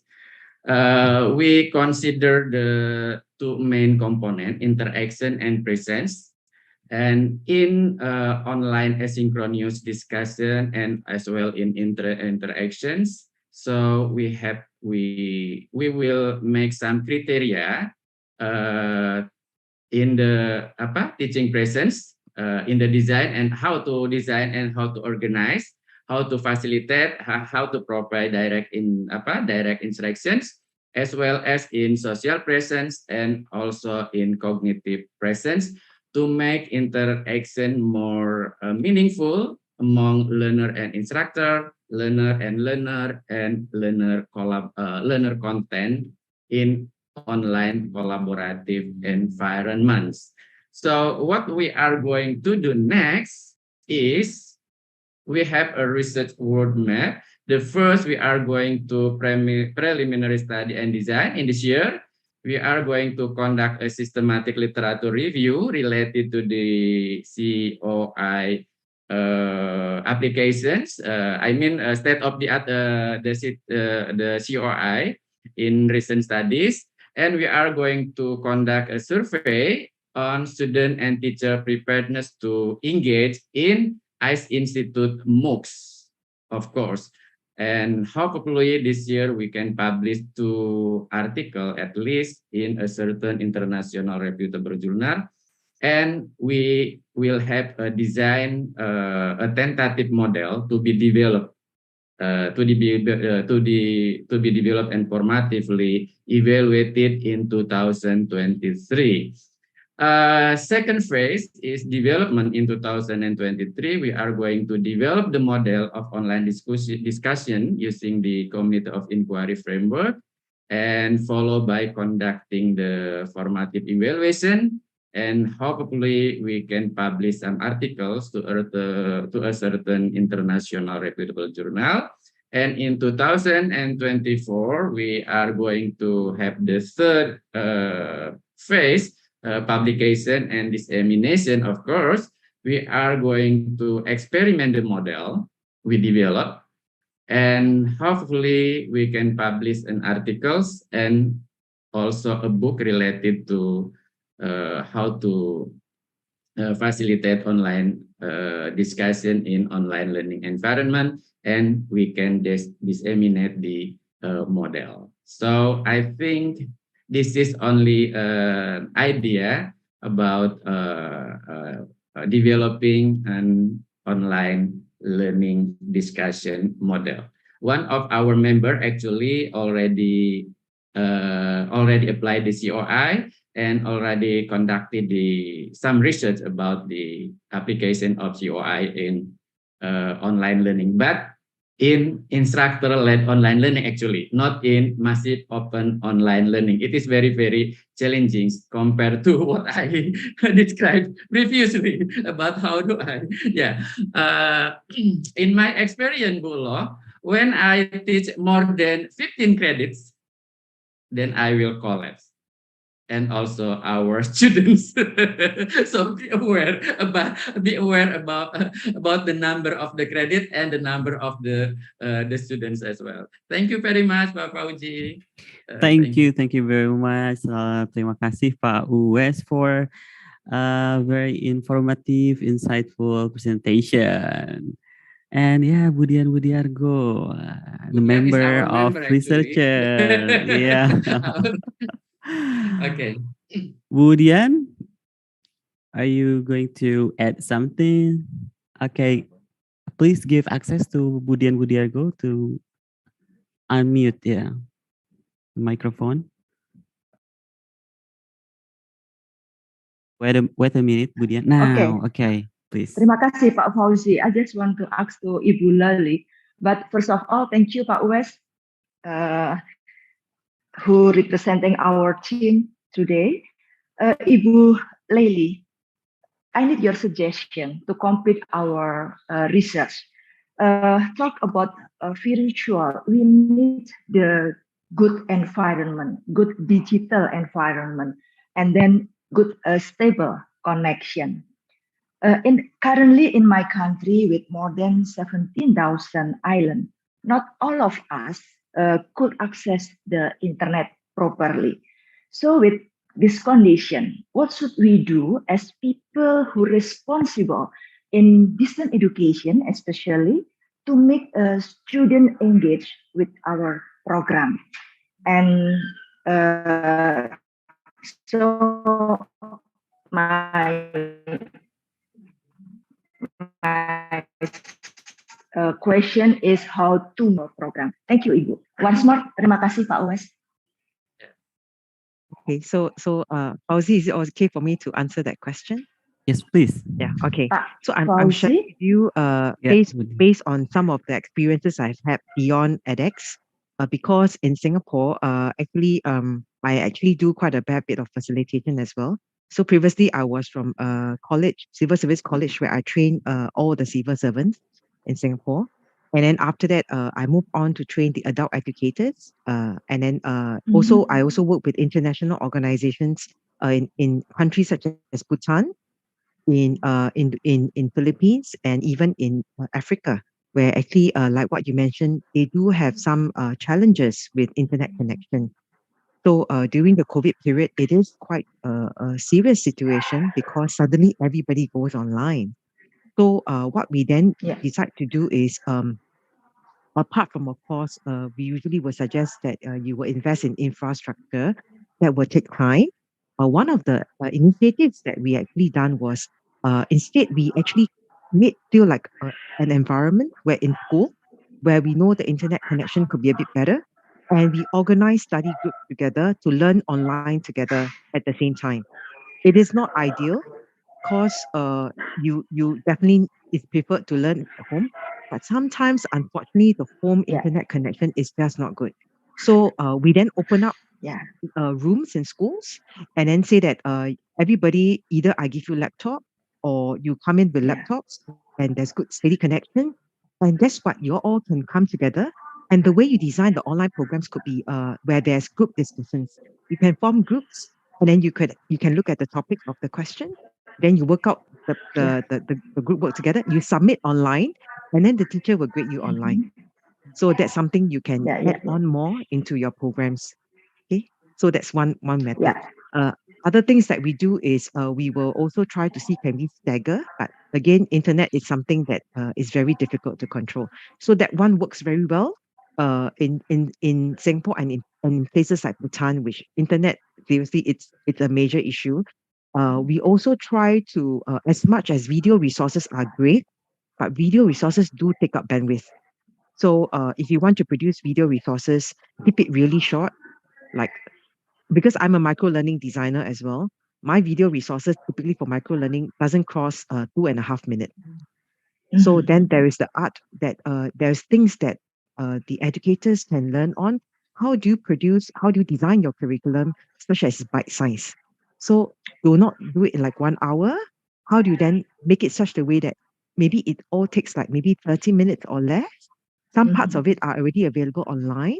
You can do little bite-sized videos. You can also look at what we know as peer learning, incorporate such that you ask them questions rather than give them the answers, so that they find the questions themselves online. Although I did saw in one of the chat that some of the data, some of the information available online may not be exactly accurate, but it is part of the learning process. Then when they tell you that it's inaccurate, you can then coach them and direct them to the right resources to learn online. Otherwise, the reality is students are finding all sorts of things online. Example, when I felt sick, right? The first thing I do is I Google with my symptoms. And instead of asking a doctor, I will ask Google. So then I'll worry myself, I got cancer and I got, I'm going to have a stroke. This is very normal behavior, but we got to correct that behavior to say that you will see all these symptoms, but you got to find that expert to give you the right answers. This is actually modern adult behavior. Okay. Yeah. Thank you very much. Ibu Dian, thank you. Thanks. Yeah. Thank you. Okay, thank you, Budiman. Thank you, Loh Ley Ley. And with that, we are ready to open the second Q&A session.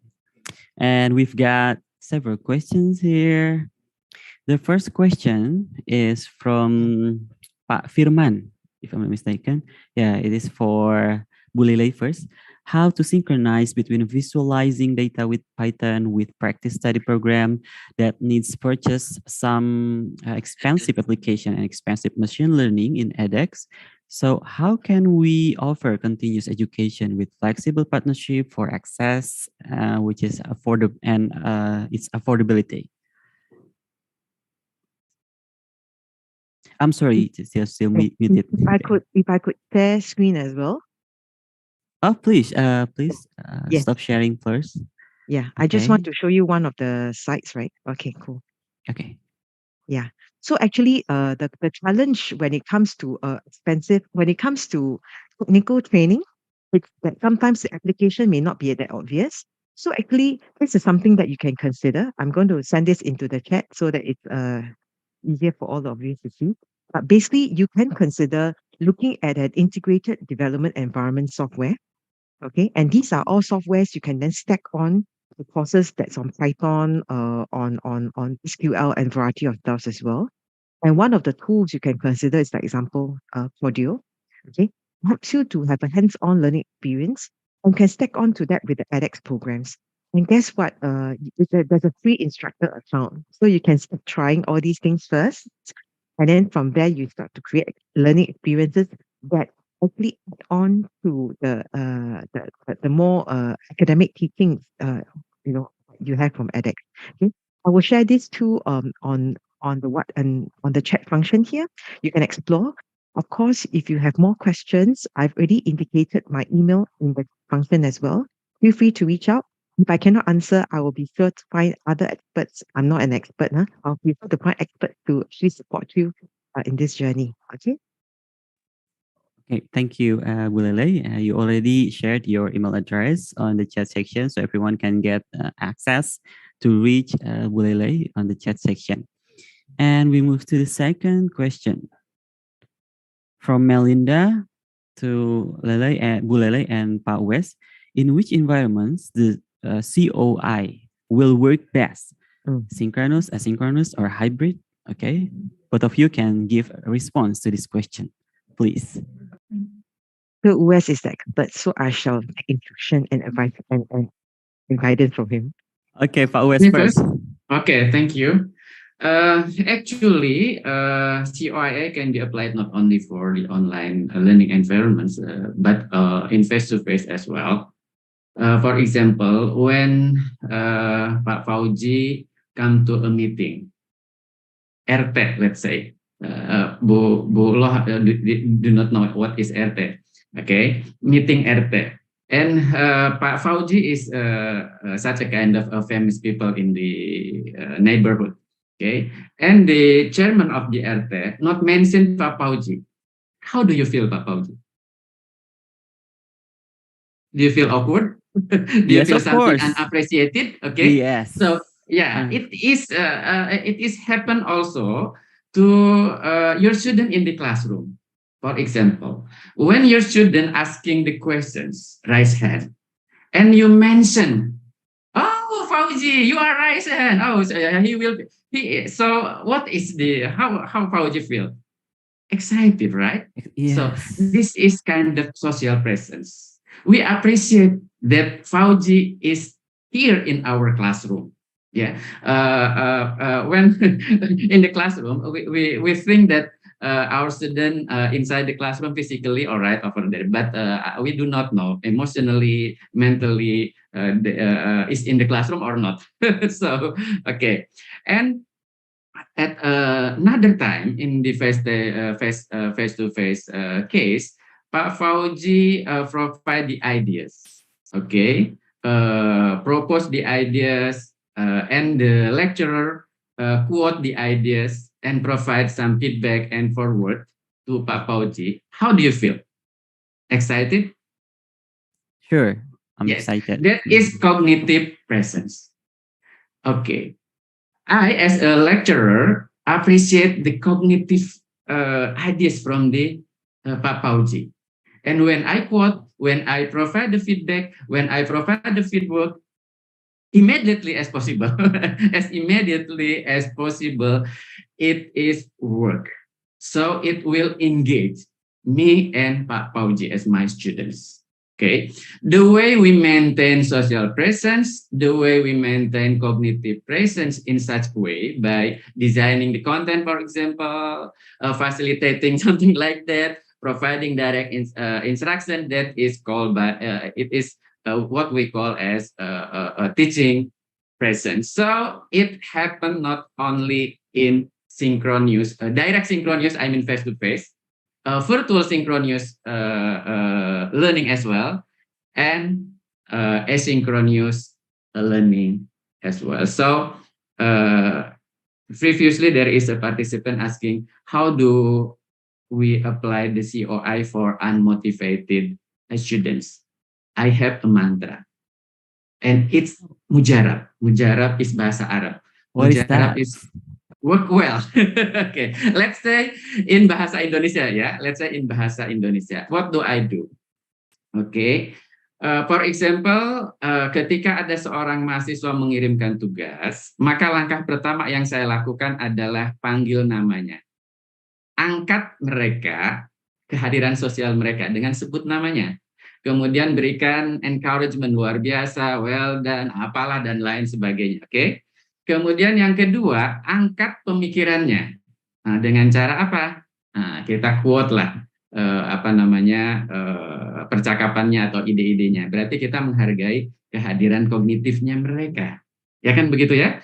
Nah, setelah itu kita berikan feed forward, what next, atau scaffolding, atau apalah begitu sebagai bagian dari teaching presence-nya kita.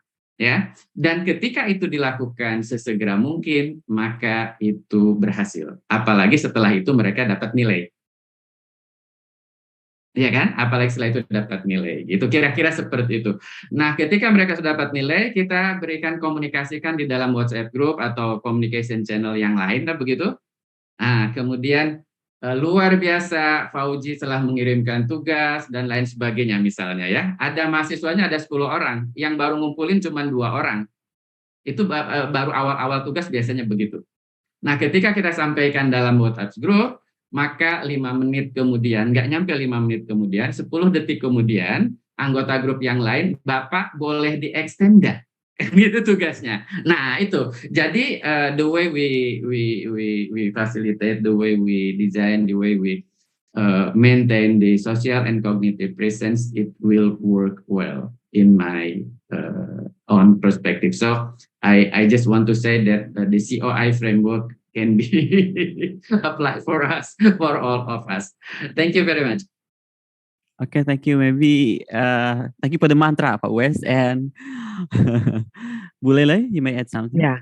Okay. So actually, COI is a concept that cuts across different genres of learning. It doesn't matter whether is it a face-to-face, blended, or a digital learning. These are the 3 modes of learning that we are commonly look at these days, right? Of course, it looks at a few key aspects. If we just take away all the technical terms, because I'm not academic, so like Professor Uwes is expert. Okay, so from a layman perspective, I am a facilitator. I'm a trainer as well. When I think of it, basically what it means is, firstly, I must be personalized. So this we keep repeating. You must make sure that you engage the learner by recognizing and personalizing. For example, if I'm talking to Fauzy, I must say, Fauzy, great job. Thanks very much for this contribution. Can I invite others for that? And then you keep making sure that they are recognized not by a number or not by hey or student or like no name. It's about personalized. Number 2, it must be instant, because the beauty of online is I don't have to wait. Okay, and then you basically, I recognize your contribution. I recognize your input. Thank you very much. Third is you must humanize. So I think gone are the days for online. We have actually closed or reduced the distance between student and teacher. I think the students these days are looking at someone who are more like, sorry if I'm a bit blunt here, is less godlike. They don't want a teacher to be so high above you. They recognize you're knowledgeable, but they want you to be able to be personal. And you basically you talk to them and you tell them that I was a student before. I went through what you went through, and I understand the challenges that you're feeling, the stress you're feeling. I'm here with you on this journey together. I'm here to support you. Otherwise, there are also other people around you that can support you as well. That's why we very much encourage storytelling as a process for them to be able to say that, I look at you and I feel you understand what I'm going through.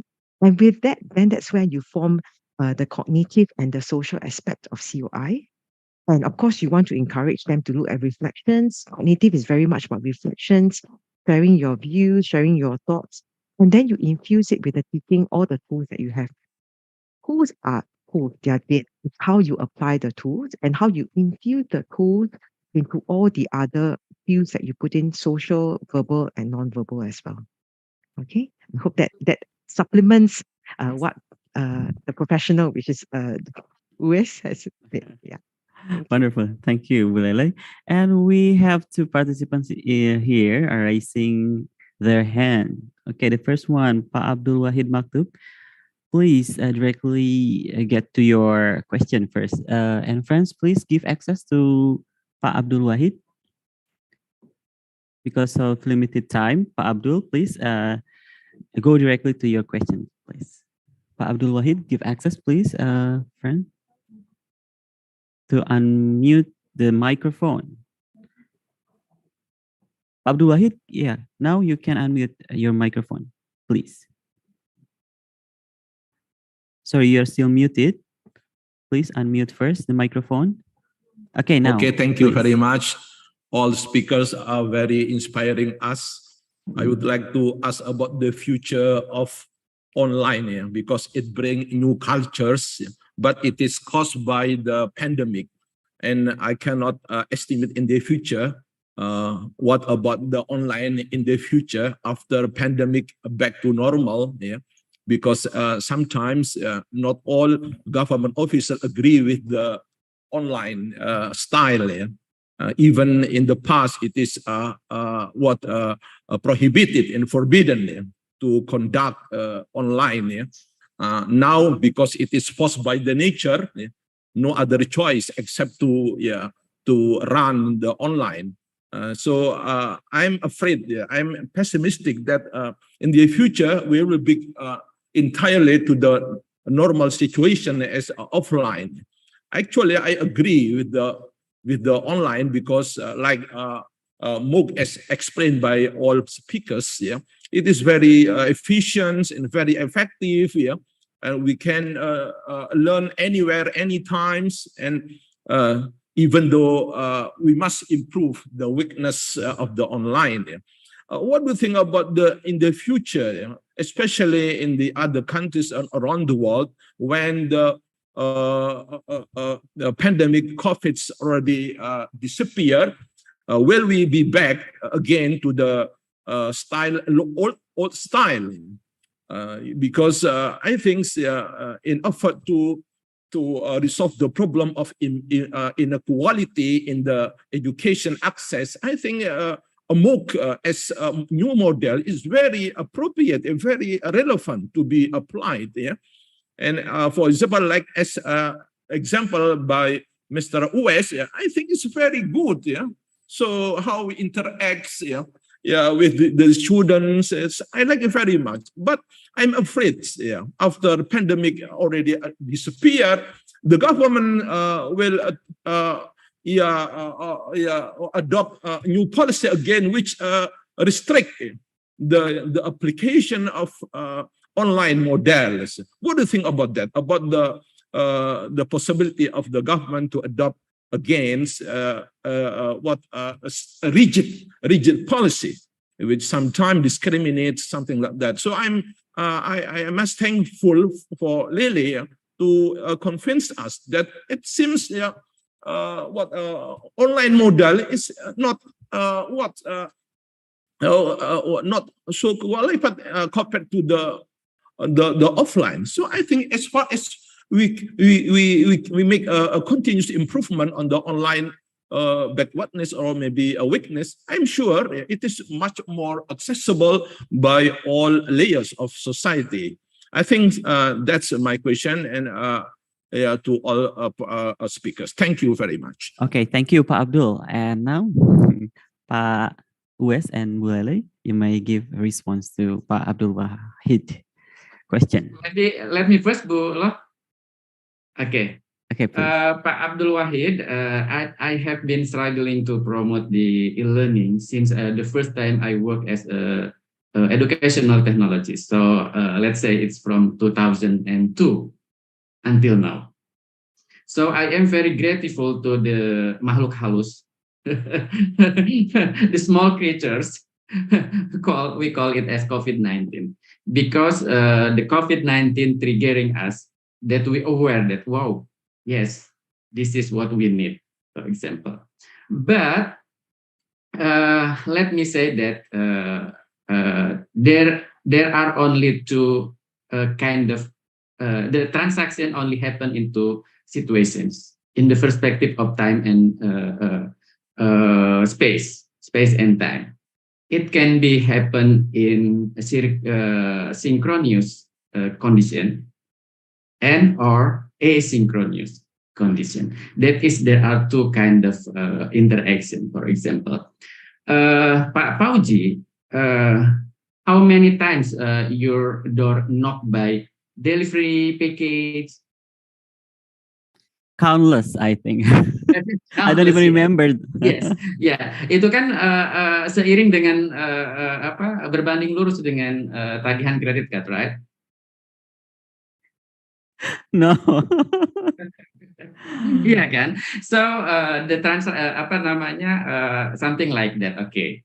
So but from two kind of transaction, synchronous and asynchronous, both have weaknesses and also strengths. So the weaknesses of synchronous learning activities can be supported by the strengths of asynchronous activities.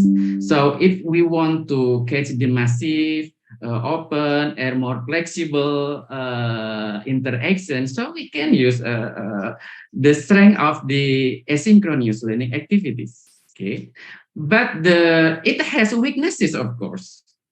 I think Pak Abdul, if you get sick and you have to be hospitalized in the hospital, and there is a nurse who learned from the YouTube, who learned from something like that, you will refuse the nurse, right? Okay, so there is some competencies that cannot be completed by the instruction from the asynchronous learning activity. So it should be in synchronous, and it should be real synchronous. I mean, live synchronous in the lab, etc. So in the future, the combination of the synchronous and asynchronous learning is the most powerful way for our interaction, not only for education, but for all aspects of our life. Yeah, we can imagine one day when Pak Fauzy opened the refrigerators in his home, there is notifications. There is no more sugar in your refrigerator. Okay, do you want to buy something? Okay, Pak Fauzy will click, and pay from GoFood or for Shopee and suddenly 10 minutes later there is a drone come into Pak Fauzy's room, dropping the sugar, right? Okay, it will happen soon. I think. Okay, so synchronous and asynchronous transaction will complete each other. The term of blended is, I think, most appropriate for the future of education. Thank you. Thank you, Pak Uwes. And Bu Ley Ley, you may add something. So again, I will do it in a slightly more non-academic manner. Imagine before COVID, how do you buy food? Start. You actually go to a stall and you will buy food, right? But during COVID, what do? You use delivery to deliver food to your house. Now you tell me that COVID is more or less gone. Have people changed the habits of online shopping and online purchase? No, because once you have gone, you have experienced something that's different. It's very difficult to reverse or undo the experiences that you had. So for the case of online learning, what you are going through right now is what we typically know as part of the change process. So when I work with trainers, when I talk to companies in Singapore or even around the region, a lot of them will tell me, oh yeah, I should revert back to, the face-to-face learning. But the challenge is the learners have gotten used or have already adapted to the style of learning online or via a blended approach. Then the question is, are they able to revert back to what it was before? You have tasted a new food and the food doesn't taste too bad. It may not be the best. You know that the food will keep improving. You will still try it. So I would say that it's most of the companies I work with, we have actually even embarked on online learning a lot more, because the new way of working and learning is completely different now. Gone are the days you need to go to office. We now can work from home, and most of them are doing a hybrid model. Even for learning, we recognize that everybody has different learning preferences. Okay? Some learn best in the day, some learn best at night. And that's the beauty of online learning. I can learn anytime, anywhere. So if I actually can add on to Prof. Uwes' example of training of a nurse, what we are doing in Singapore right now, in fact, I'm actually working with some of the hospitals in Singapore. They actually will take edX programs of the base deck to give you the macro environment picture of how nursing professions has evolved, how they have actually embraced telemedicine, and all the new concepts, as well as the foundational concept of nursing. And they supplement it with content. It could be a webinar, it could be Zoom conversations, and then what you do is, instead of you using Zoom to run through the basic concepts again, you use application, meaning that I'll give you case studies, I'll give you scenarios that's very contextualized, and then how do you deal with it? And then at the end, they supplement with clinical direct learning, whereby you then see the demonstration of how this is being applied based on what you have encountered. So it's a layering of knowledge as you go along. Online learning, to be honest, it only can provide knowledge up to a certain level. Application, why, based on the Kirkpatrick, it is still a bit limited. But like what Prof. Uwes mentioned, it's about complementing things together. You complement so that you have more, you are more efficient when you need to do the face-to-face. And you realize that the things that you designed for the face-to-face experience is very contextualized, it is impactful, it is real. Because online, no matter how real we make it to be, the examples we give, contextualization will not be as rich as opposed to, let's say, a Zoom lecture or even a hands-on. You just layer it on. And this is how you can make the whole content a lot more interesting for the students, because they will have different experiences. Okay, I hope that answers the question. All right. So Yuan has mentioned on the online chat, right? It is really happening not just in the US, but around the world as well, whereby the dream companies are whereby you offer to learn anywhere, anytime.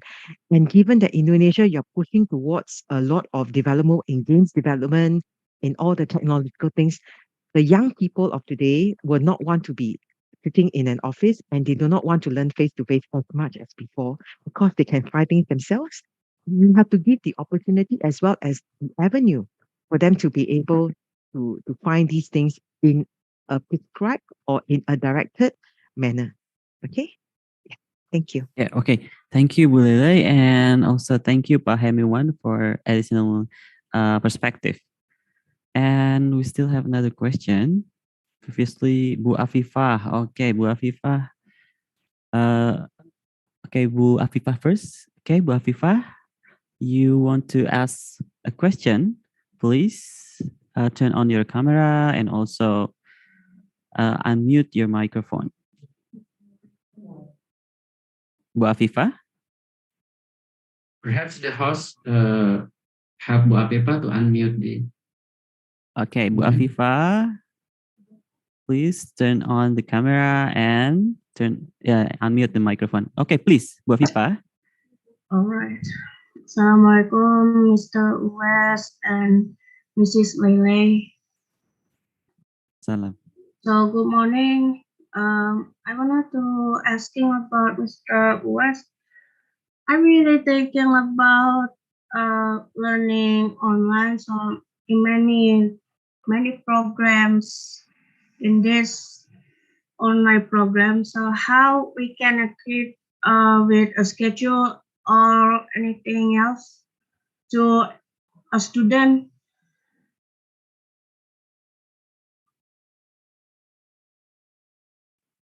Okay, Pak Uwes, maybe. Okay. Maybe Pak Fauzy can paraphrase the questions. I don't get it, the questions. Okay, in bahasa Indonesia first. Okay, it's okay. That many programs remain a schedule. Yeah. If they had a program with a webinar, if I teach them with learning online, so how we can make create with a schedule program? Okay. Yes. When we talk about blended learning, it is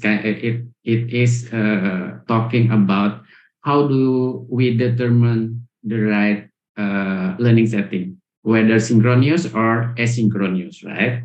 And my dissertations provide a framework. How do we determine when we should synchronous or asynchronous learning activities based on the theory of learning modalities and also Edgar Dale Cohn experience model and Bloom taxonomy. Okay, it's depend on actually. Yeah, it's depend on the learning outcomes. We can think it. So we can. I think I will give you a link of my articles about how to determine the appropriate blend of blended learning. Okay. The second one is it is okay if we would like to conduct our teaching and learning by face-to-face or hybrid or blended. But the most important thingly is we have to consider what kind of pedagogic model appropriate for the learning outcome that we have determined. Okay. For example, if our learning outcomes is appropriate with the case-based teaching method, then we use case-based teaching method, both in face-to-face, or if we pick a hybrid, for example, or asynchronous, fully online and asynchronous learning. Okay. Now, that is, I agree with Liz Kolb, who write a book, Learning First, Technology Second. So do not sacrifice the effectivity for the sake of efficiency. That is the key. Yeah. So as Pak Abdullah asking, so how can we do the best instructional process, which is online learning or face-to-face? It depends. Depend on the context, social context or situations. Yeah, because learning is socially bonded, contextually bonded, and socially situated. Okay, so we have to think about the social context. For example, Open University, UT, yeah, delivering the distance education for a certain student in rural area. Okay. UT will not use online learning because there is no right infrastructure in the rural area. We have no electricity. Even we have no electricity. So what kind of distant education system we have to provide it? But for a certain thing, Universitas Terbuka deliver online tutor, for example, and online learning for those who can reach the for those who have the access to online learning. But the most important thing is what kind of pedagogic model that we will use, okay, in a certain social context, and what kind of instructional strategies that appropriate for the pedagogic model. The last, we think what appropriate learning technology platform to support this instructional process. So we have to think integratively. That is called integrative learning design framework proposed by Banan replan. Yeah. So I think that is the key. So in my course, there is a course fully asynchronous. Yes, but I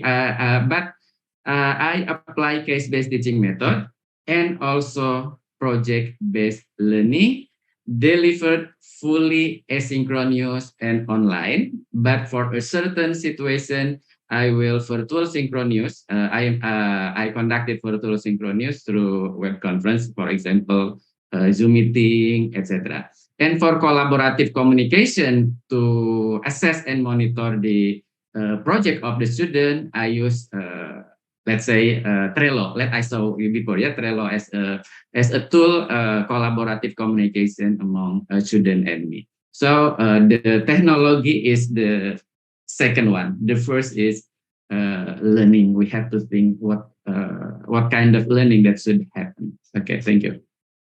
Well, thank you. Terima kasih Pak Uwes. I think it answered the question from Afifah. And also I'm sorry, Bu Lele, do you want to add more? No. Okay, He's no. Okay. extremely comprehensive already. Yes. And then a question from Bu Maya. I think it's also already been answered by Pak Uwes, the so-called the mantra that worked for his learning process. And we still have another participant here, Purnamawati, Bu Purnamawati. Okay. You want to ask a question? Please turn on the camera first and then unmute the microphone. Bu Purnamawati, I think this will be the last question for... Okay, Bu Purnamawati, you are now able to unmute the microphone. Bu Purnamawati? Hello? Oh, okay. I think Bu Purnamawati doesn't want. Oh, Bu Purnamawati, no? Okay. And then we still have the last question. Bu Maya in the chat. Yeah, Bu Maya, I think this question has already been answered by you, Okay. Pak Uwes. Yeah. Okay. And then this question is for Pak Uwes and Bu Lele from Jessica. Is there any significant characteristics of self-paced learning contents? Okay. Bu Lo, please. You first. Okay, Bu Lele first. Okay. So generally, self-paced learning content, the key characteristics that you notice in our edX program is number one, we are very clear the learning objective from the onslaught. I think you have to, so there are certain things that in our program you notice we will tell you from the onslaught what's included in this particular program and making sure that you understood the learning objectives. Number two is how much time you will need to spend on this particular learning and what are the tools that you need to ensure that this learning can take place well. Okay, so it's to set the contrary, right? To make sure that you know what's in it. Number two, for self-paced learning, very much is we are very cognizant that attention span of a person online it's actually quite limited. In one of the programs that I teach, right, I usually start off, I teach about micro learning in Singapore. So one of the things that I really start off with by asking people to guess the attention span of a goldfish versus a human. And you'll be very surprised. You can Google online. The attention span of a human is not even shorter than that of a goldfish. And it tells you that that's why you notice a lot of the digital content these days, I think are a lot shorter and shorter. Look at people are moving out from YouTube, because they can't stand like 20 minutes, just in a couple of minutes. So you notice a lot of the digital content, instead of like a long lecture, has been sliced up into things that maybe like 15 minutes, 30 minutes. So that's something that you really want to consider. How do you deconstruct your content and reconstruct it in a manner that makes it very digestible to the learner? And the good thing about online learning is I can stop anytime. Well, I could have a delivery at the door. I could be going for a coffee break, and I come back and I can resume, and I can repeat even some of the parts. So the reinforceable part is actually very strong because I can keep repeating certain parts which I need reinforcement. Another aspect that you see a lot on online learning these days is they will try to infuse interactivity so Uwes is completely right that actually learning process comes first, technology second. Technology is also able to enable you to be able to improve interactivity. So most of the time, you do not just learn. There will be like responses that you need to put in, reflections, answering questions, or even work in teams together. And these are things that you can make the whole experience a lot more engaging. And that's when you can apply some of the concepts of COI into the way online learning looks at. So I'm going to leave the rest to Dr. Uwes because I think he has a lot more to share. Yeah. Yeah. Okay. Talking about self-paced learning, right? I think if we trace from the histories, it is introduced in 2017 by Malcolm Knowles. Even I'm not born yet at that time. Yeah. We call it self-directed learning, right? So as a consequences to provide self-directed learning, we have to design and develop the self-paced learning materials. So what are the main specific characteristics of the self-paced learning materials? The most main characteristic is modular, granular, chunking. Yeah, it is a bite-sized content. So the key is we have to divide the content into small pieces, into small slices. For example, if we have a topic, it consists of several subtopics. Subtopic perhaps have subtopics. Subtopics consist of some learning points. In Indonesia, pokok materi. Learning point can be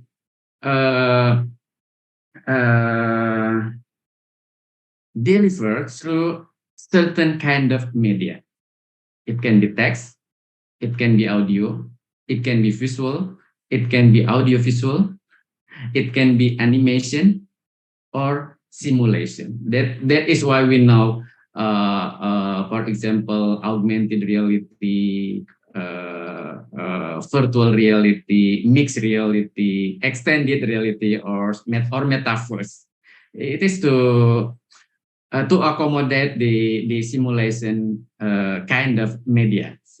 Okay, so let's say another framework proposed by David Merrill, we call component display theory. It's defense of the kind of knowledge. What kind of knowledge? Is it factual knowledge? Is it principle?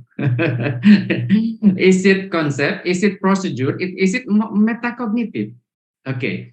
If the procedure, okay, what kind of media is the most appropriate? Okay.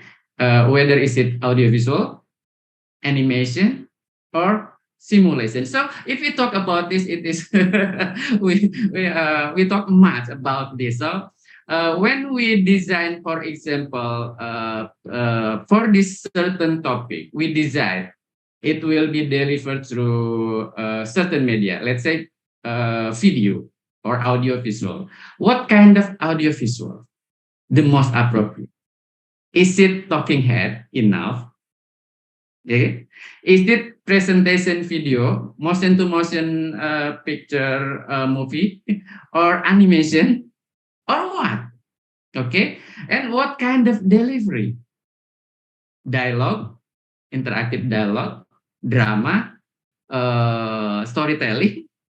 There are so many choices that we have to. So this is the main characters of the how do we provide content to self-paced instructions. Another one is it should be self-contained. There is a test over there, assignment, etc. Another one is self-instructions. That's why we use the framework of community of inquiry. The way we fix the right diction for the title of subtopic. Let me say, for example, in my course, for example, this is sepele in bahasa Indonesia. What called sepele? Okay, this is an example. Topic 1. What is e-learning and how do instructional designer works? I think how do I pick the words for this topic? It's better than the definition of e-learning. Okay, it is. I think something like this. We have to consider the language. We have to consider the diction that we pick in this, and the way we describe or we explain the information in the online learning content. Okay, so I think that is the main characteristic of self-paced instruction. Now we know about hypermedia, hyper content, etc. Self-regulated learning, self-directed learning, self-governed learning, etc. Okay, thank you. Okay, thank you, Pak Uwes, for a very deep explanation. Bu Ley Ley, you may add something. No, You he's want? extremely No, comprehensive. okay. You can see the structure of how he talks. So, Yes, yeah. I see. Well, since the limitation of the time, and we've arrived to the last question, yeah, that was the last question of today's webinar. And by that, I will invite Prof. Paulina to. Fauzy, you're muted now. Yeah. I'm sorry. Yeah. Okay, that was the last question. And yeah, we come to the end of the webinar session. And now I will invite Prof. Paulina to hand over the certificate of appreciation to Pak Uwes and Bu Ley Ley. Prof. Paulina.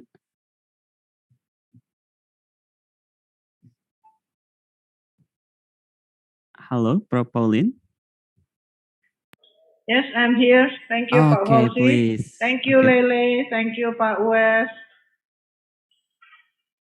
It was wonderful sharing. Where is the certificate? Okay.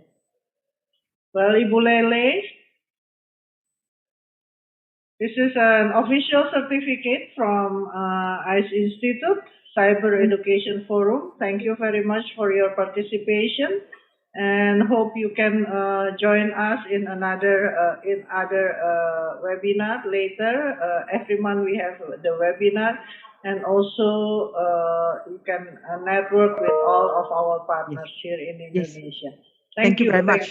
Thank you. Thank you very much for inviting me. I hope this is the start of my engagement and my collaboration with the community over here in Indonesia. Please send me the notification for the subsequent monthly webinars. I'll be happy to join in. Thank you so much. Thank you. Okay. Thank you very much. This is for Pak Uwes. Yes, Pak Uwes. Hope very this will Yeah. add to your collection, and hope this will add to your building blocks toward your professorship. Amin, amin.